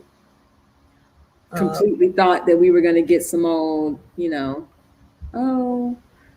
probation, time already served, or, we have 3 years. So my question is, what are the possibilities for appeal to the sentence? I know we have some law folk in the show today. So what are the possibilities for appeal to this sentence? I know they've tried several things during this whole process, trying to get it dismissed, trying to get a new trial, so forth and so on. But what are the real possibilities for appeal to the sentence? I'm curious. I don't know enough about it to know. They're definitely going to appeal. Yeah, for sure. Yeah. Well. Yeah, Dion. Verdict and sentence. Interesting. Okay. I thought they threw out the whole we're going to appeal because one of the jurors was at a Black Lives Matter protest or whatever bullshit they were trying to. I thought the judge missed that shit. They threw that out, but that doesn't mean they can't appeal the sentence on other grounds, right? Reason. Yeah. Yeah. True fact. Yeah. Okay. Yeah. I'm really curious. But yeah, so they can still appeal the verdict and the sentence. There we go. We want to be happy, but we can't be too excited yet, y'all. It's just the nature of the beast, right? Speaking of beasts. So that was the end of We're Here For It. Yes. And we were excited all damn night. I know. But you know what? We could actually, the next segment is still They Tried It. Yes. But maybe we don't have to go too deep into all of these things because we've kind of touched on all of them before. Yeah. But let's just start with Bill Cosby. Breaking news. Right. That motherfucker's at home. Yeah. He's at home right now. He's at the house. So let's start by saying he was released. He was not exonerated. Correct. And hey, Dion, we are having a real OJ moment right now in our culture. Yeah. where we are, there are a lot of folk out there who are on that finally tip. And then there are a lot of other folk who are on that, he's out because our justice system is the bullshit tip. And yeah, I know, what a way to start. I know, but yeah, he was released on a procedural technicality. He was not released because he was exonerated. Okay, let's just use bathroom. Okay, let's just talk about the procedural technicality, because that was some fugazi to begin with. When 60 people accuse you of rape, how does a district attorney, who happens to be the district attorney the attorney who tried to get Trump off of his impeachment shit, the one that we were all clowning because what are you even fucking talking about? He was the DA, Bruce Castor, and he apparently decreed that he wasn't going to press charges against Bill Cosby. And that is the technicality by which the Supreme Court was able to overturn this conviction, because in fact, when a new district attorney came on, that person brought charges. So I just find it really interesting that statute of limitations, and it was the previous DA, sure. I just have questions on what do you have to do to get that deal? So I think this just kind of comes back to, a situation of power and influence and money, because, dude who works down here in and out, if he's raping people that come through the drive-through, I don't think he's getting that deal. So yeah, that's the deal that he got, the technicality that he got, and the rejoicing a la The Wiz of people being like, woo, yeah. His promise not to bring charges was not in writing. There's no proof. Yes, of course not. And also, yeah, you got to have money. And also, some of the lawyers that were weighing in were saying that he had to cop to something. And I remember him saying that he, used to drop a Quaalude or two in people's drinks, and but then also that nothing happened that wasn't consensual, and right. All this type of shit. And I'm like, okay, he doesn't understand. Yeah, so as Robin Thede said, so if you drop Quaaludes in a couple people's drinks and they still consent, and they consented. Yeah, no, that came along after the Quaalude. They were off the market by then. But from what I saw on Wolf of Wall Street, Quaaludes render you pretty fucking unable to can, unable to do anything. If it's an extra strict Tylenol right now, then I can't consent. You take it, and then after an hour or so, it kicks in, and you like, yeah, okay, I'm going to sleep. That's all I can consent to right now is I'm going to sleep. Mm-hmm. So, he was sentenced to 3 to 10 years, and served a little over 2, and now he's out. Yep. And a celebrity, at least one, came out immediately and was like, finally, a wrong has been righted. Yes. And that celebrity was our auntie. Oops. Yes, it was our auntie, Felicia Rashad. Okay. So just want to put out there that shutting the fuck up, completely free. Costless. It's without cost, without fee. If that's your homie. Yes, she did the whole a wrong has been righted until HR called. Because when I tell you that Howard University HR called, it was swift the Rashad household. Because jokers were like, oh, so Dean Rashad. Yeah. Is this how you're going to behave when a College of Arts and Sciences student comes to you and says that they were raped by a professor or a fellow student? Yeah. Oh, well, I liked him, so it can't be true. Right. She came out with her. Oh, I gotta read her second response. Oh, good. My dog who is stealing shit in my office and running around. He's eating my shit. Put that down. Put it down. Ew. Okay. I'm gonna let you read that while I go.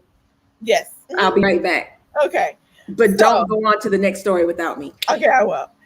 So yes, Felicia, no. Right. We were rooting for you. We were all rooting for you. So she did her first response that was super, yay, my friend has been exonerated. Something real wrong has been righted. And then after HR called, this was the second response. Okay, y'all ready? I fully support survivors of sexual assault coming forward. My post was in no way intended to be insensitive to their truth. Personally, I know from friends and family that such abuse has lifelong residual effects.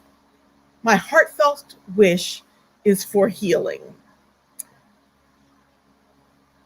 Okay, she did their truth shit, y'all, which is code for I'm sorry if you think that you were wronged. I'm sorry if you think you might have been raped. Auntie Lish, we need you to do better. And apparently HR needs you to do better. And HR is gonna be on your ass. Yeah, she had white folks out here commenting on the role of a dean. And that's just not a good look when you just taken your post. As the dean of a newly created center, I would love to hear how that call went. I would love to hear from, I guess I'm not saying government names. I would love to hear from Tamika's Hubs, how that call went. Grand Dame, we got you another HR professional on the call. I would love to hear how you think that call went, because I don't believe she just came to the realization on her own. And I don't think that it was even her publicist who did it. I feel like she got a call from the folks who were writing them checks, and they told her, if you want to keep this new position, this head of this new department, we're gonna need you to alter your statement slightly. Yeah, Auntie Alicia's out here tripping, and the folks wasn't having it. What do y'all? To me, we were laughing earlier because she was saying now she really can't watch the Cosby Show. What is this, girl? A drink preceded that call. I can guarantee you that, right? They were probably both drinking. The person who had to make the call and Auntie Lish was drinking. I know. I wonder what Debbie had to say. Oh gosh, I hate it.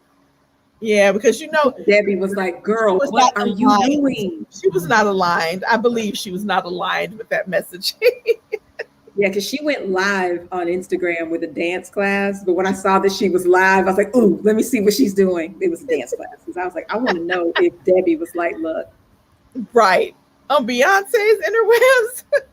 On Beyonce's interwebs. Yes. The take-home message is, shh, shh, shh. In your group, me, cool. Your family, cool. On the interwebs, shutting up is free. You work for somebody now. Yeah, you do. Exactly. You work for somebody now. Yeah, that's right. You just can't be out here having an opinion. You are not an independent contractor.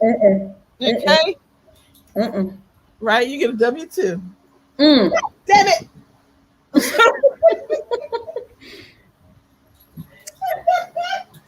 Oh, her dog.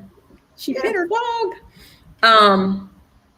Well, we said free Britney. Right. That's what we said. We did not say free Bill Cosby. No. So for those of you that have been following the free Britney saga, she's been trying to get out of her conservatorship, but she hasn't really spoken. She hasn't spoken. for various reasons. One of them being that her fuck ass attorneys have not been letting her speak. Right. So she called into her meeting, her court appearance the other day, and she gave like this just truly heinous and gut-wrenching statement about the depths of her conservatorship, which included like, she has an IUD that she didn't ask for. And she doesn't want anymore. Doesn't want it. She wants to have other children. She can't get it removed because her fuck ass father has control over that. You should have ended with that one, because that is the coup de grace. That is the. Well, I didn't want to sink too deep into that only because it's so depressing and it's so Handmaid's Tale. It's so like. This is drugging her with lithium and just like she was crazy.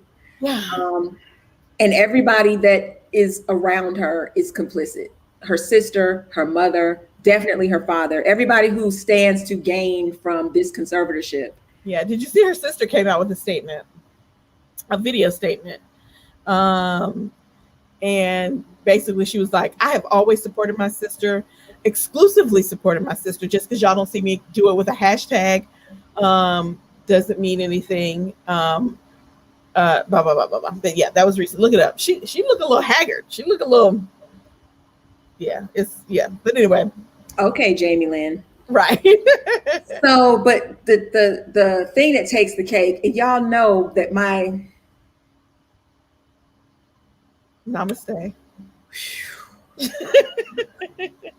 This one is like, it's done. Like it's over. Oh, why? Why? You know I gotta dance on this. Why? Why? So Justin Timberlake decided to put out a statement.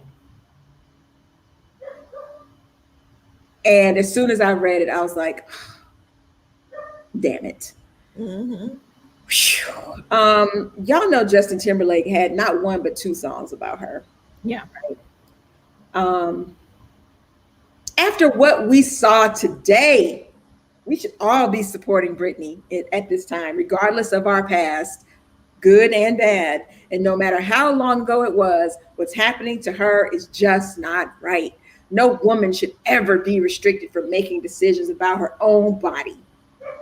You're right. Yeah, he told a lie. You're right. No one should ever be held against their will or ever have to ask permission to access everything they've worked so hard for. Jess, his wife, and I send our love and our absolute support to Britney during this time. We hope the courts and her family make this right and let her live however she wants to live.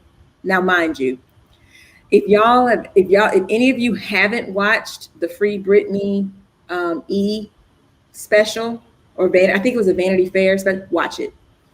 A lot of the bullshit that's happening to her today started with this end of this relationship. And watching her break down on fucking Diane Sawyer and other people having to answer questions about her virginity and all this other shit, where he was concerned while he was out here talking about, I hit that, and writing hit songs about it, and like not one but two. I love that. Meta said he had more than two, just two of them were hits. Yeah. So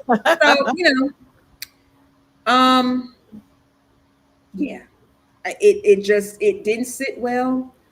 And talking about shutting the fuck up is completely free. Like you need to sit this one out.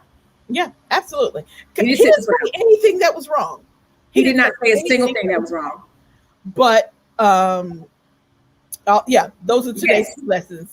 But the problem is not everyone can deliver every message. This is not a message for you to deliver. This is the time that you should have learned after the documentary aired and folks dragged your ass. You should have learned then that this is one that you should support from the sidelines, that you should advocate for her quietly, Yeah. Ain't nobody trying to hear. Write a song about that shit. Write a song about that shit. Give the proceeds to her and her court campaign. That part. React says I never liked him even back in NSYNC days. I did. I loved him. I loved him. Lost me, and you know this, Mickey. We talk about this all the time. He lost me when he distanced himself from Janet. Yeah. We was done. We couldn't be friends no more. Yeah. Quietly in court. Mm-hmm. But he has a history of protecting his own best interests. Do you really care? Or does it make you look good right now? I don't know. So here's the thing, like with the Janet Jackson thing, rightly or wrongly, I just kind of overlooked that. Yeah. And I mean, Tamika now is like, yeah, you shouldn't have overlooked that. No, but Tamika then was like, you know what? Everybody was fucking adults and, you know, whatever. Mm-hmm. I'm going to tell you when, and Meta can tell you this.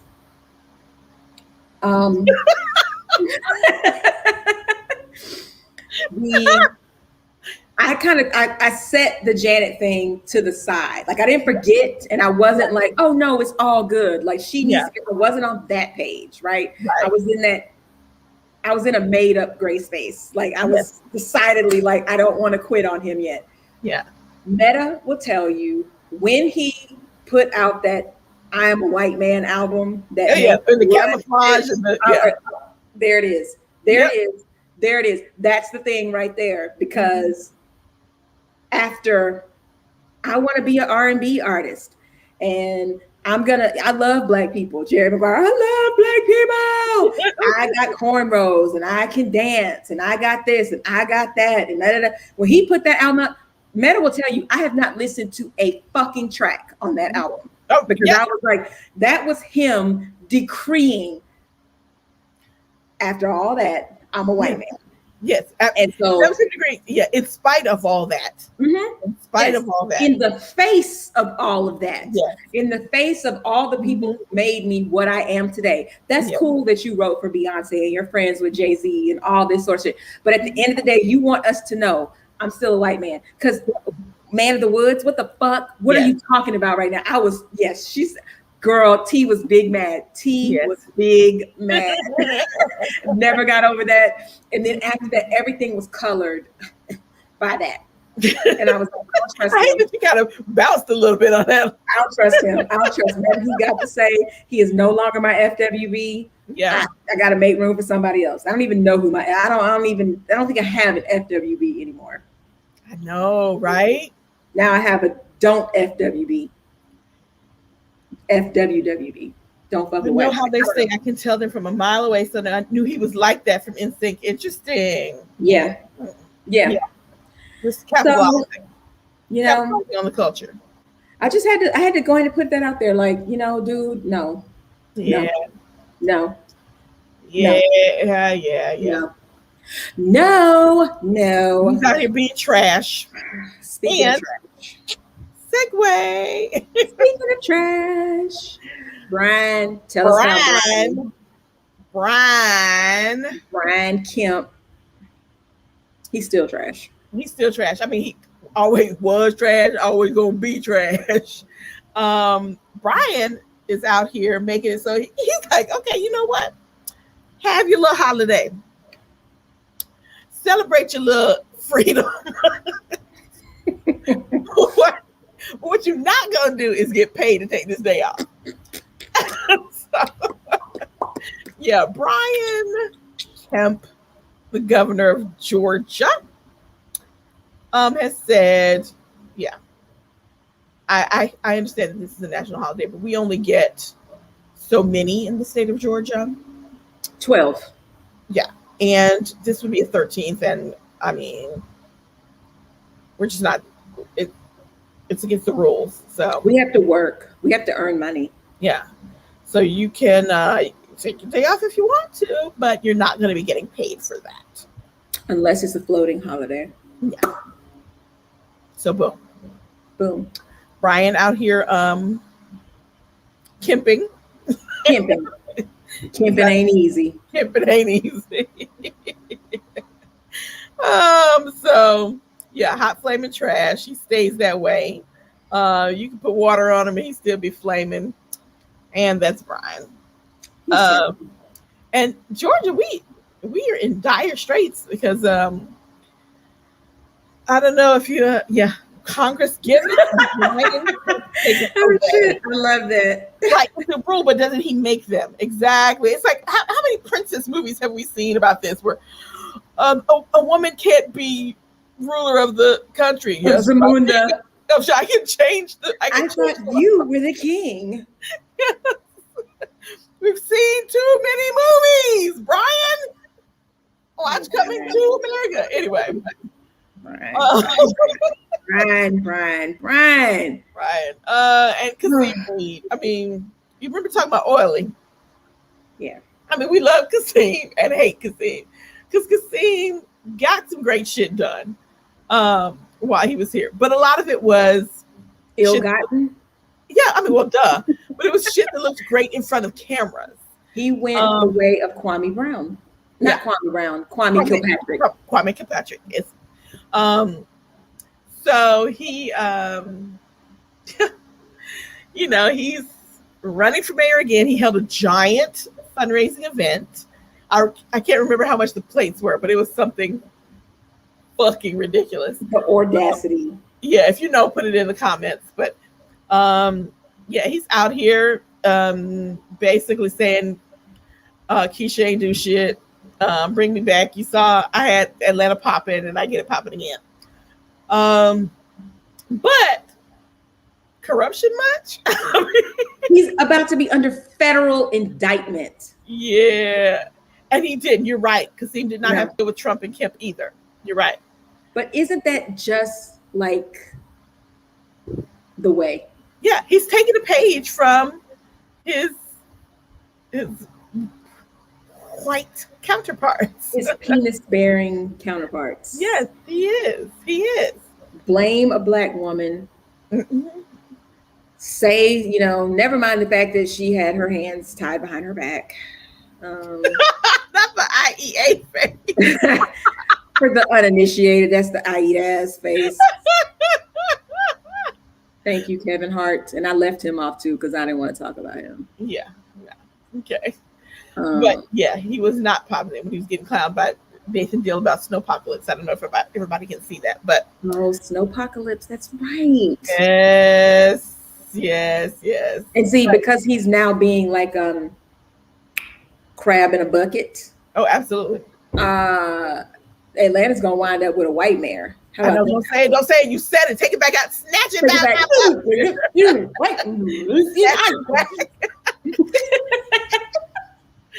Snatch it back. Boy, sit down. Sit down. Take all the seats. Take all the seats. Yeah, really. All of them. And take some advice from your publicity team, your publicists, because I guarantee you they're telling him to sit down. But yeah, anyway, Satan, I rebuke you. Yeah. You're your corrupt ass. Okay, so now they're gonna ride with him. Yeah. I mean, because we might end up in one of those situations where we have to choose. We have to choose this or that. This. Well, go with Andre Dickens. Yeah, absolutely. But I don't know that if he has the name recognition among the uneducated, and I don't mean educated in schools, but I mean uneducated about the political system. Yeah. I don't know if he has, and Kasim does, and yes, because Kasim has the name recognition because he's been mayor before, like some old distinguished gentleman shit. Exactly. But I really I follow Dre on Instagram, and I like the get out and mingle, like the pandemic has ended, finger quotes, just in time for him to start going out and being amongst the people. But no, not Andre. Inside tea. Oh Lord. Right. Okay. Let me be quiet. Let me be quiet. And then tell me, Meta. Right. Oh dear. I know. So, all right, well, we'll just get off that real quick. Let's and move on to, okay, so the critical race theory thing is, it would be, if it wasn't so ignorant, it would be comical. Yeah. It is clear that anti-critical race theory people are using critical race theory as a catch-all. Yes, or anything that is like, I saw something and I saved it to my phone and not to my computer, so I can't show it, but Texas came out this morning with this whole how to spot it and buzzwords, and the buzzwords were things like diversity and inclusion, colonialism, sexism, racism, all the isms, and it was like this whole list. Let me see, I did save it to my phone so I can just read it off, because I was just like, okay, so no history. Sounds like some McCarthyism over here. What the fuck? Facts. So, oh, Jesus, I have like 14,000 pictures in my phone. And why it decided to go to 2018, I don't know. But anyway, they had all these buzzwords of, let me hold my hand down so y'all can't judge. Okay. So obviously CRT, critical race theory, or culturally responsive teaching. Those are not the same things. Not at all. Equity, diversity, inclusion, cultural, multicultural competence, implicit / unconscious / internalized bias, social justice. That's not even race based. No, it's not.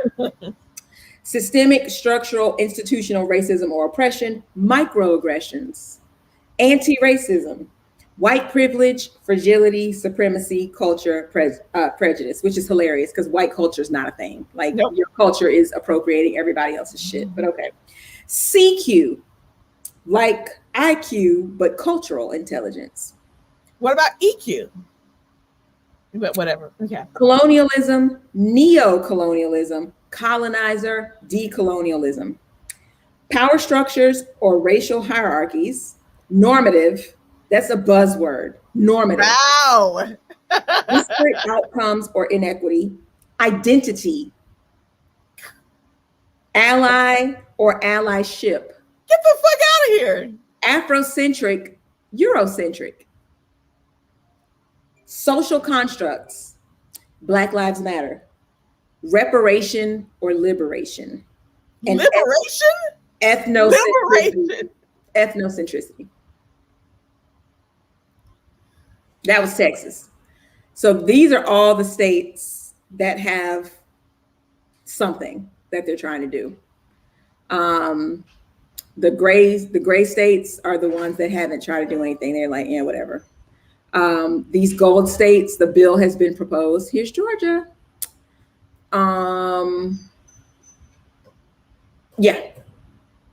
Florida, Texas. People have signed bills into law. These dark blue states. Yep. Mm-hmm. Yeah. That shit is so terrifying that it can be paralyzing. Mm-hmm. Wow. Yeah. Yeah. Yeah. Scary shit. If that doesn't scare you, you are not paying attention. Scary shit.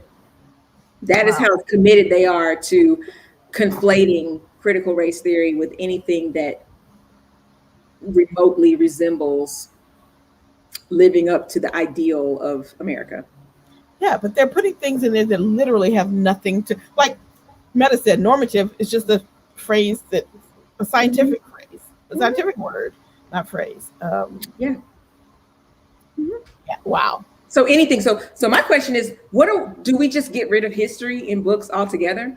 Because you can't have a history class with all of those buzzwords. None of them, they were colonies. It was colonialism. Absolutely. People going to Africa who were not Africans, Cecil Rhodes and company. It was colonialism. You colonized it. Yeah. It makes me think of, I don't know, it makes me think of Antebellum, but it also makes me think of a movie that came, several years ago, where it was some folk who were, you didn't find out to the end of the movie that they were living in modern times. There was supposedly some monster out in the woods. You know what I'm talking about? That was, It was a M. Night Shyamalan movie. Yes, it was an M. Night Shyamalan movie. The Village. Yes, The Village. The Village. This makes me think of that. It's like we're just gonna act like the real world doesn't exist. You'll be better off if we live inside this bubble. It will be better for all of us. Mm-hmm. And so we're going to surround you. We're going to surround everybody with these ideas of monsters.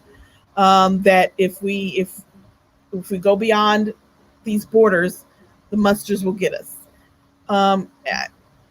It feels exactly like that to me. Mm-hmm. Yeah, I love that movie too, Meta. But I don't know. That's fine.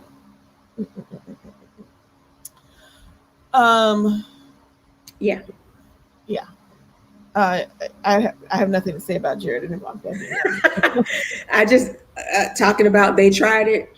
Jared and Ivanka are out here trying to act like they are distancing themselves now from Donald Trump, because he's stuck in the past and he's stuck on these rants about the election and all this type of shit. And to that I say, fuck you. Fuck both of you. Yeah. Because you benefited from that, and now you don't have friends because you're opportunists and the shit didn't work out. And so now, Meta. Right.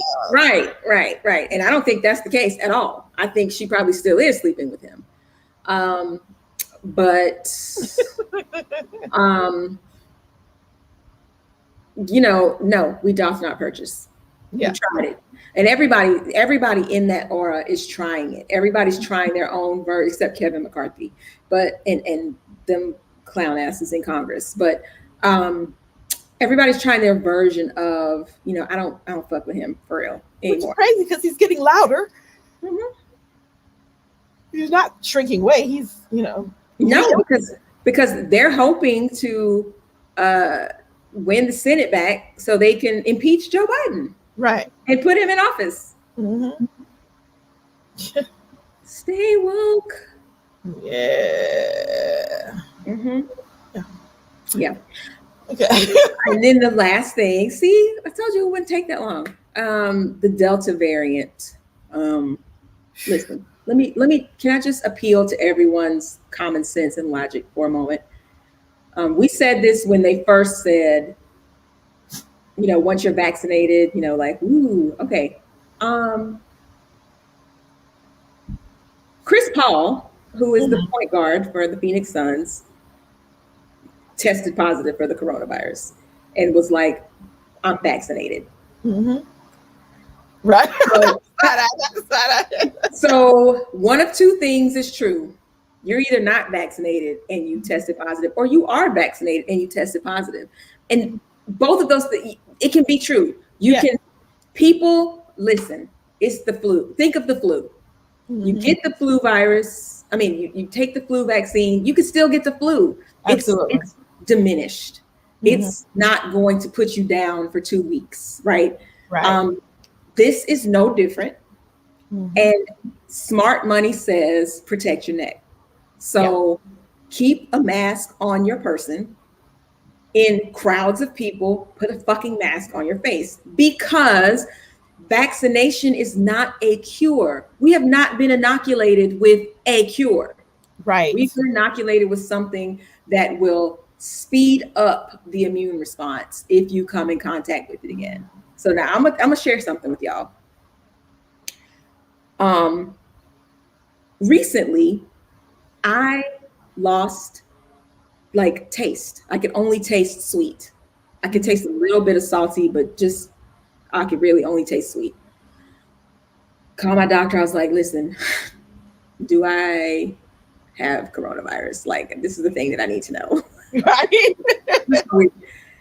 And, they were like, it's unlikely. You've been vaccinated, you take a test, it's all good. It's not coronavirus. However, I still had everything else. No congestion, no nothing. It's just really weird. Side note, it could be related to menopause. Okay. There you go. Everything that's fucked up right now is related to menopause. Wonderful. It came back. You know what I'm saying? It came back, but it was just really weird. It wasn't it was gradual. It wasn't It wasn't like suddenly one day I just couldn't taste anything, but things started to taste different. And I was like, what the fuck is this? Like, what? And then one day I could taste everything again. And it was like, okay. But my point is this. It could have been, because that's what they're saying. They're saying, like this Delta variant is much more contagious. It's much more, right. No, the margaritas taste fantastic. The take home message here is that you are still susceptible. Like you still can get it. It may not kill you. It may not cause a hospitalization, but more importantly, it may be so diminished that you don't realize it. It may present as allergies. It could present as, something just like, and it could affect you down the road or whatever. So, I mean, it's just one of those things that's like, don't be stupid. And I saw the CDC came out today and they keep coming out with these strong, say it with your chest messages about what you do and don't have to do. And I'm thinking to myself, why are you being two-faced about this? You're like, oh, only wear masks if you haven't been vaccinated. Well, okay, people are liars. So people are going to be like, oh yeah, I'm vaccinated because they don't have to prove it. Exactly. They don't have to do anything. People are like, oh, you can start having in-person meetings. You can start doing this. You can start doing that. Da, da, da. And it's just like, okay, but is that really a thing that we want to do right this second? Right. While we're out here fighting about whether or not I should have to disclose and I should have to vaccinate. And, out here, people are like, if you don't have a vaccine, like if you have a government job, like you can't work here. Like I have the right. You do have the right to not get vaccinated, but you can't work here. Yeah. You don't have the right to come here and be typhoid Mary. That's what you right. don't have to do. So I'm just saying, like, don't be stupid. Protect your neck. Yes. Protect your neck. Going out somewhere, put a mask on. Put a mask on.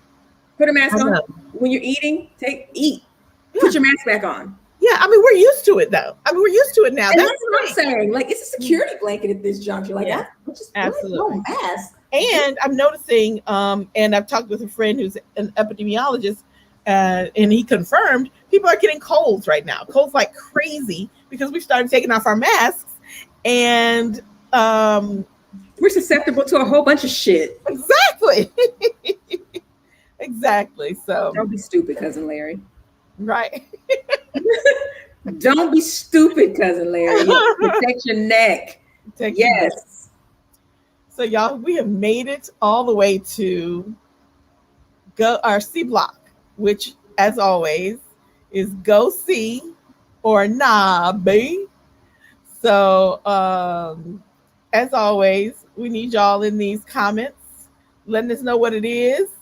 Let us know whether you have seen it or you plan to see it. And if you've seen it, if it's worth it or not. So we got quite a few here. Several of these I have not seen. But let's talk about it. So let's start with one of my faves, High on the Hog. Netflix series, 6 parts? 6 parts? Was it 6 parts? I think it was 6 parts. Yeah. You've seen nothing. Hilarious.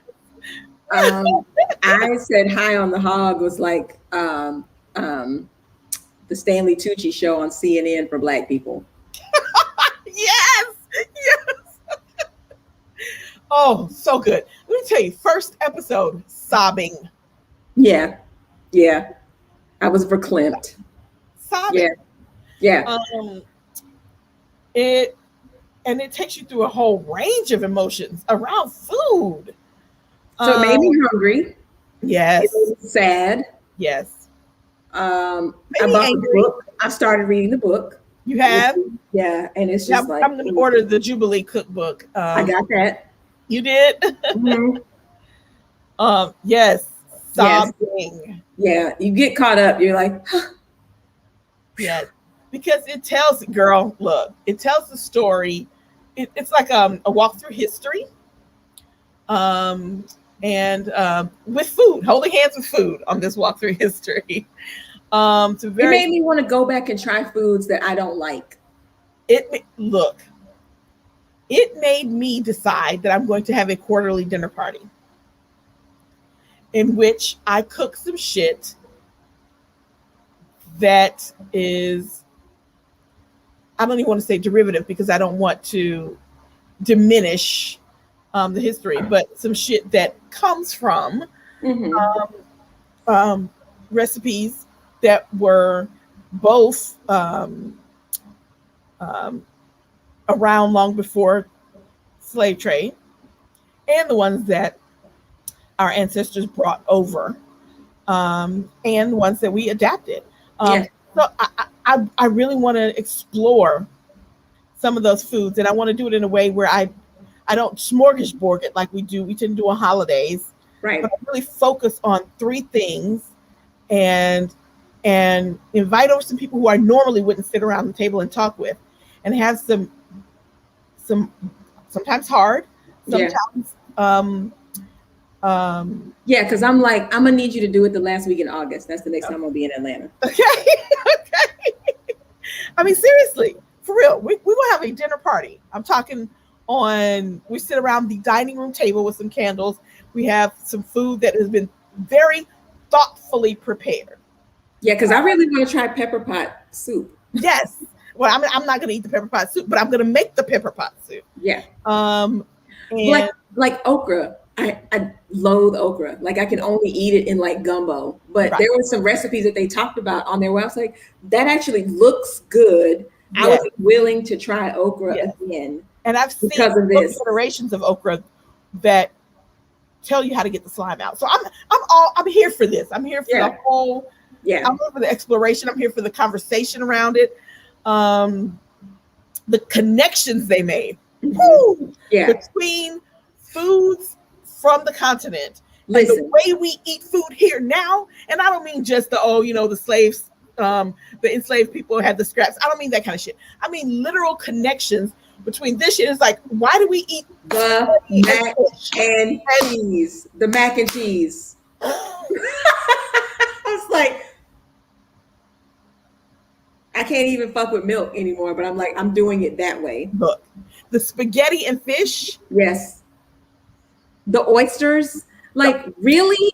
I don't fuck with oysters at all. Like, only in New England clam chowder. I don't know whether that's, what the. Look.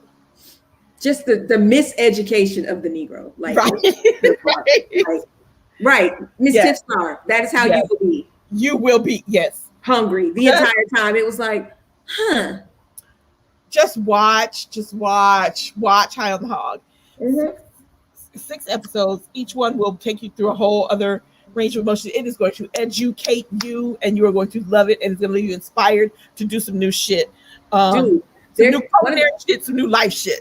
Right, because the one they talked about a restaurant that's in LA that I immediately went to their website. I was like, when are y'all doing that dinner again? Because I want in. Like, what? The ones with the Hannibal and with the I mean, not Hannibal, Hercules.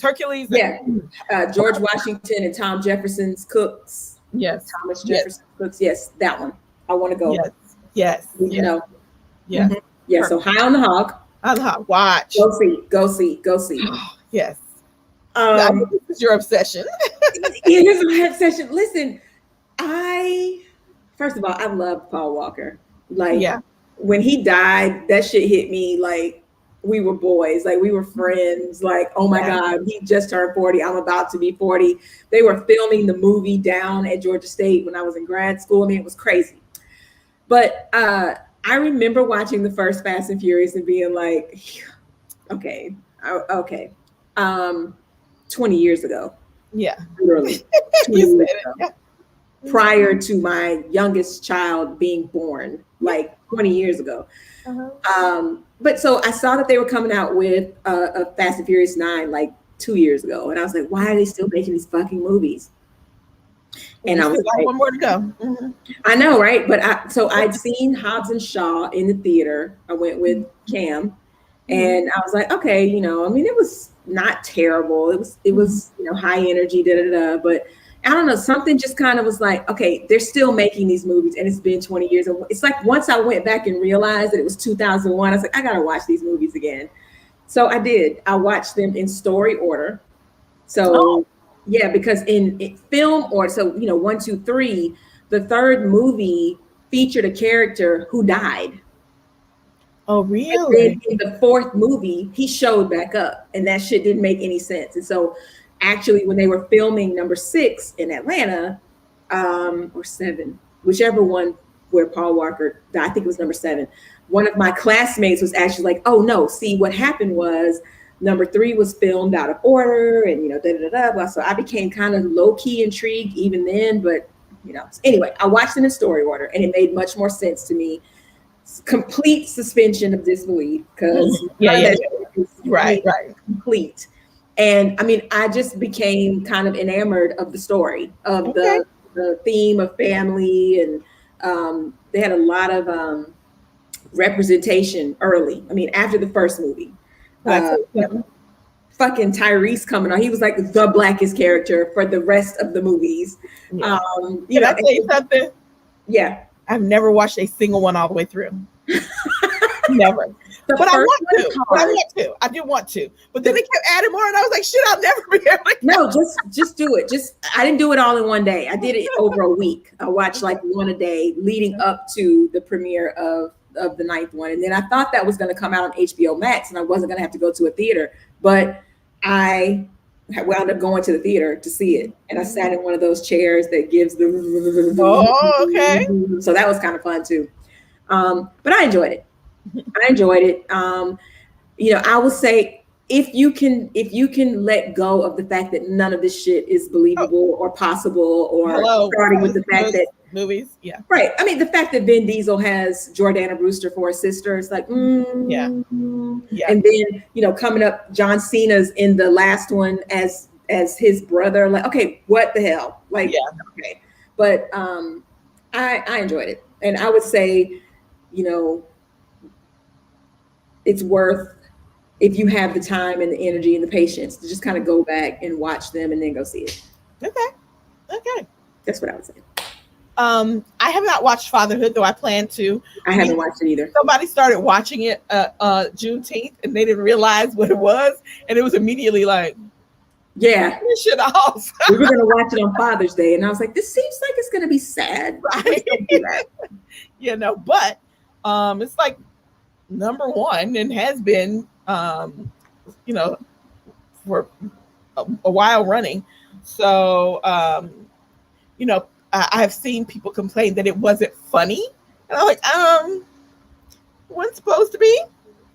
So Jazzy, what did you think? Is it we complete? Let's go back. We got to go back because we haven't been asking our questions. Yeah, go see or not be. Go see or not be. High on the hog. Go see. Go see, no doubt about it. When you answer, why is Meta so sarcastic tonight? But if you saw the upside or the downside, I think it was the upside. Kevin Hart, I didn't Bryan Cranston. Yeah, I saw it, and that had the potential to be a tearjerker. But I mean, the thing about it is that it's not a comedy, right? But it's funny moments, yeah. And so I think that I could see how Fatherhood was going to be that, but I could also see how it was going to be like, and that's just me speaking. Like, I watched a promo for it, a month ago, and the promo made me cry. Right, and that's what I was saying. Like, let's don't do this today. And Hubs was like, "Yeah, I agree." So, yeah. But we're gonna watch it. Okay. Deb says saw it a little bit sappy. Okay. Yeah. All right. So Fatherhood. What's the verdict? Is it a go see or a not be? I'm getting the feeling that people are saying it's a go see. Yeah. Okay. Jazzy says it's a go see. Okay, good. All right.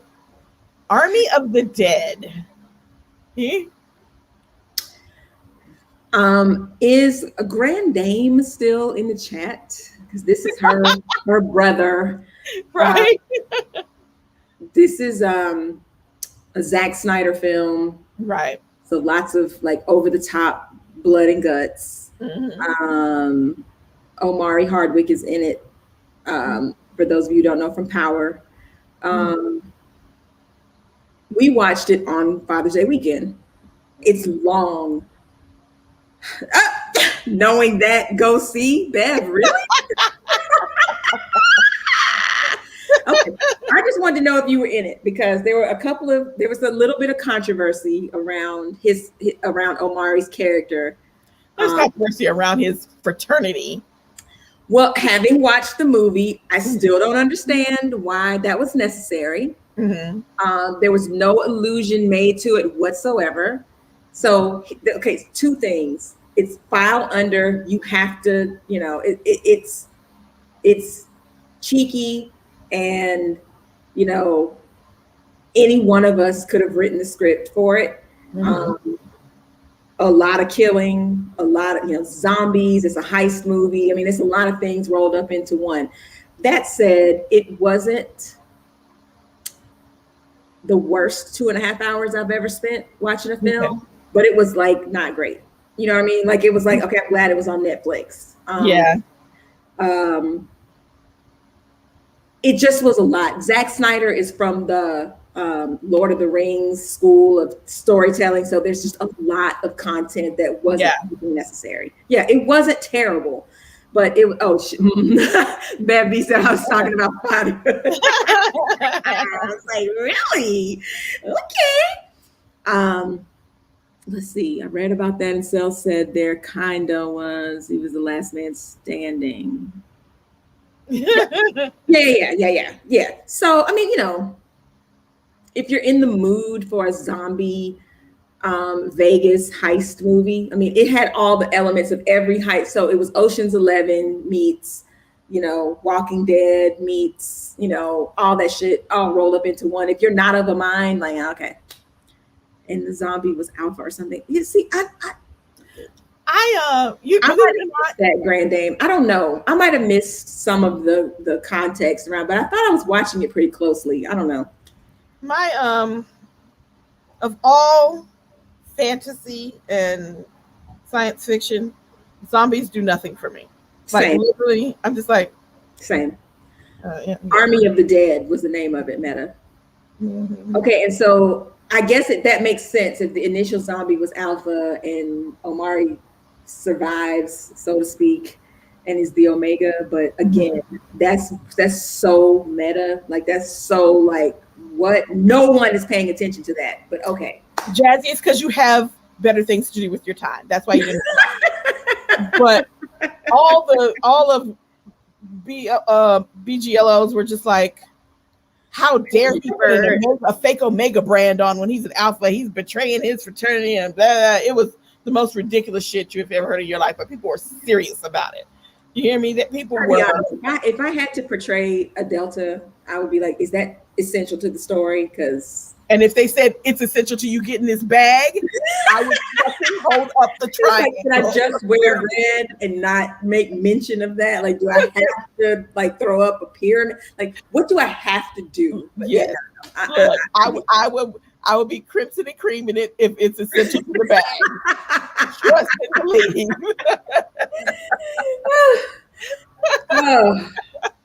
It's acting, bitch. So acting, I don't know, middle of the road on this one. I don't know that it has to be. Go see it if you got time. It's long. It's so long. So I would say if you have Netflix and you're looking for something to watch because there's nothing else, go for it. You got 3 hours, run it. Yeah. Right. The price goes up, but I do it. Yes, that. Yeah. Right. Like I had to compromise everything I believe in. Like I'm gonna need several more bags. Right. Because I'm like, Zack Snyder don't know shit about that. Like what? Yeah. What? Why? But okay. Yeah. Dina, Grand Dame, there's no nudity. So, if that's why you're not watching it, like, don't worry about it. A movie to pack to. Yes, a movie to pack to. That.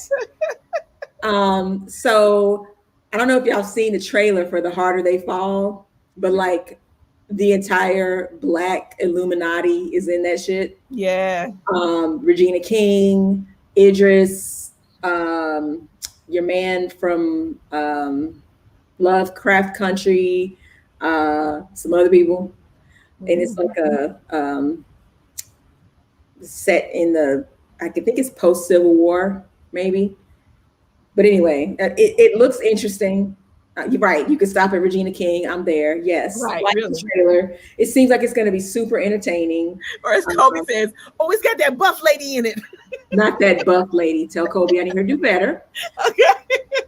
I'm here for that. I'm here for that. So it's coming out, I think, in September.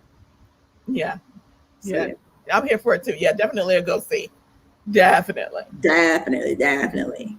And then the last one is This Is Pop, which is my current obsession. Yeah. Okay, I'm gonna tell you. I was gonna say that, man. I was gonna say Illuminati. Yes. Yes, Illuminati. Yes, that. Mm-hmm. You and Hubs need to watch the first episode because it's about Boys to Men. Oh. And it's called the Boys to Men Effect. And it's about how Boys to Men really set the stage for boy bands as we know them. So post New Edition and New Kids on the Block. And so they talk to them.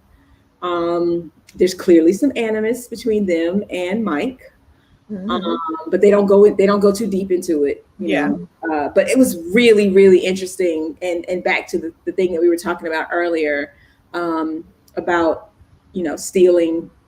What are we doing? And then, you know, trying to package it and make it your own, try to remake it in your image. And so Nick Lachey is on there talking about how Boys to Men was the gold standard. Everybody was trying to be them. I love it. It was great. And so This Is Pop is the second episode is about like auto-tune. Oh yeah. Yeah, I've heard about that. T-Pain tells that story. About how Usher told him he ruined music. Yes, and how he was depressed for like 4 years. Mm-hmm. So, you know, it is very interesting. The first 3 episodes, anyway, the 4th and 5th episodes are kind of like, okay, but I'm into it. I mean, there's 8 episodes, I think. And it's just really an interesting look, an interesting take on popular music and the different contributions and, you know, riffs and, you know, all that sort of thing. So, I say go see it. Okay. And it was, Candy burst out at them. And then they did nothing to redeem themselves with their response to Candy, which was very asshole-ish. Wait, what? Yeah. It's on Netflix. Yeah, basically Candy was in an interview asked about one of her worst collaborations. And she talked about basically how they disrespected her and they didn't respect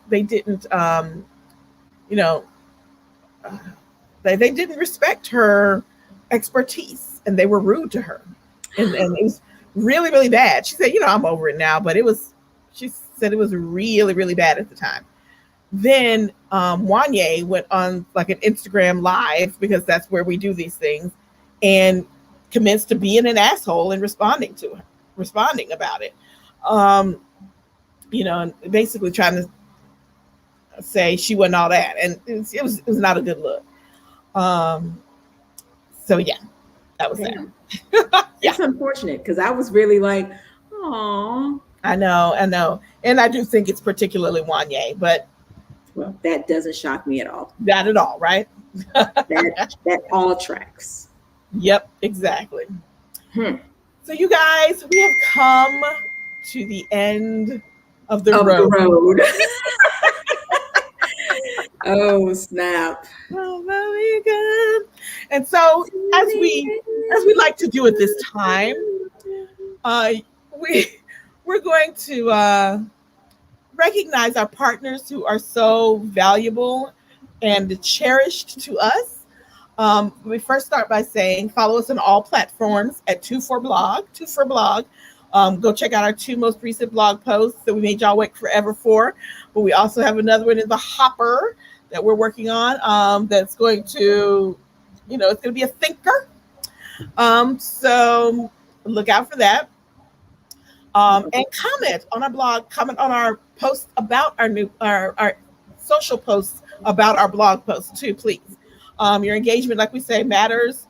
We need you to not just like it, but to comment, to share, to invite new people to our community. It matters, and we appreciate you for that. So let's talk a little bit about our partners. 4 out of 5 Black and brown women are considered overweight or obese, and we can change that narrative. Curly and Spiritually Fit is a place where Black and brown women come together to take control over their health and their souls. Melanin Mindscape is a blog dedicated to Black TV, Black history, Black literature, all melanin, all the time. Then there's Creative Sippin', a unique and exciting paint and sip studio in Chicago. They offer a variety of different activities to partner with painting, such as karaoke and comedy and some naughty painting.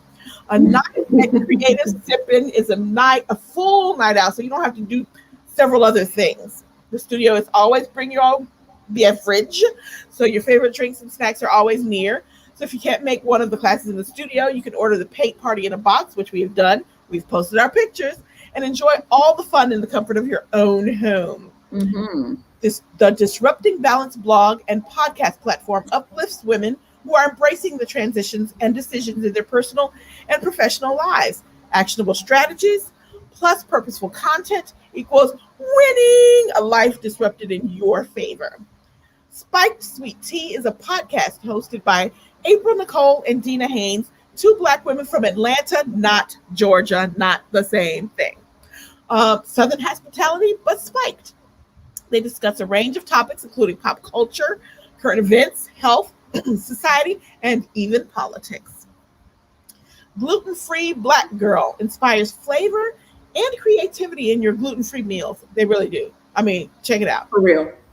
Really.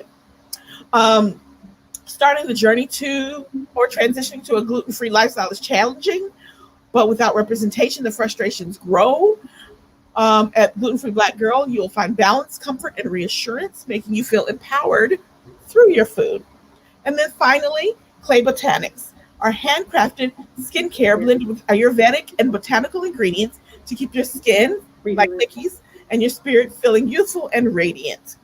So those are our partners for now, but that ain't gotta be it. Let's get some more partnerships going. If you want to partner with us, message us at hello, put that up there, holla at twoferblog.com with partnership in the subject line, and we will do the rest. It ain't gonna cost you nothing. We just trying to big each other up. So partner with us. I know you got a side hustle. Everybody got a side hustle. Let us big it up. All right. So thank you. Thank you guys for being here on a Wednesday night. Let's get some more. Thank y'all for hanging with us, for drinking your drink with us. Y'all clowning with us on a hump day. I know. And now I gotta go down there and eat my late dinner. I know. Like, we had tried to have something delivered and they tripping. Okay. I'm here. I shouldn't put on the internet, but I'm feeding myself tonight. So it's gonna be whatever I want it to be. Hey. All right. Love you. Love you back. I'm glad we did this. You knew what kind of day I was having. I was struggling. Sus and struggling, but I'm glad we did it. Struggling. All right, folks. Until next time. Until next time. Wait a minute, let me see what's happening. I'm here. Everybody. Okay, just making sure. Appreciate y'all for hanging with us. Go eat, Tim. Go eat. Yes, go eat. Because, yeah, for real. Samesies.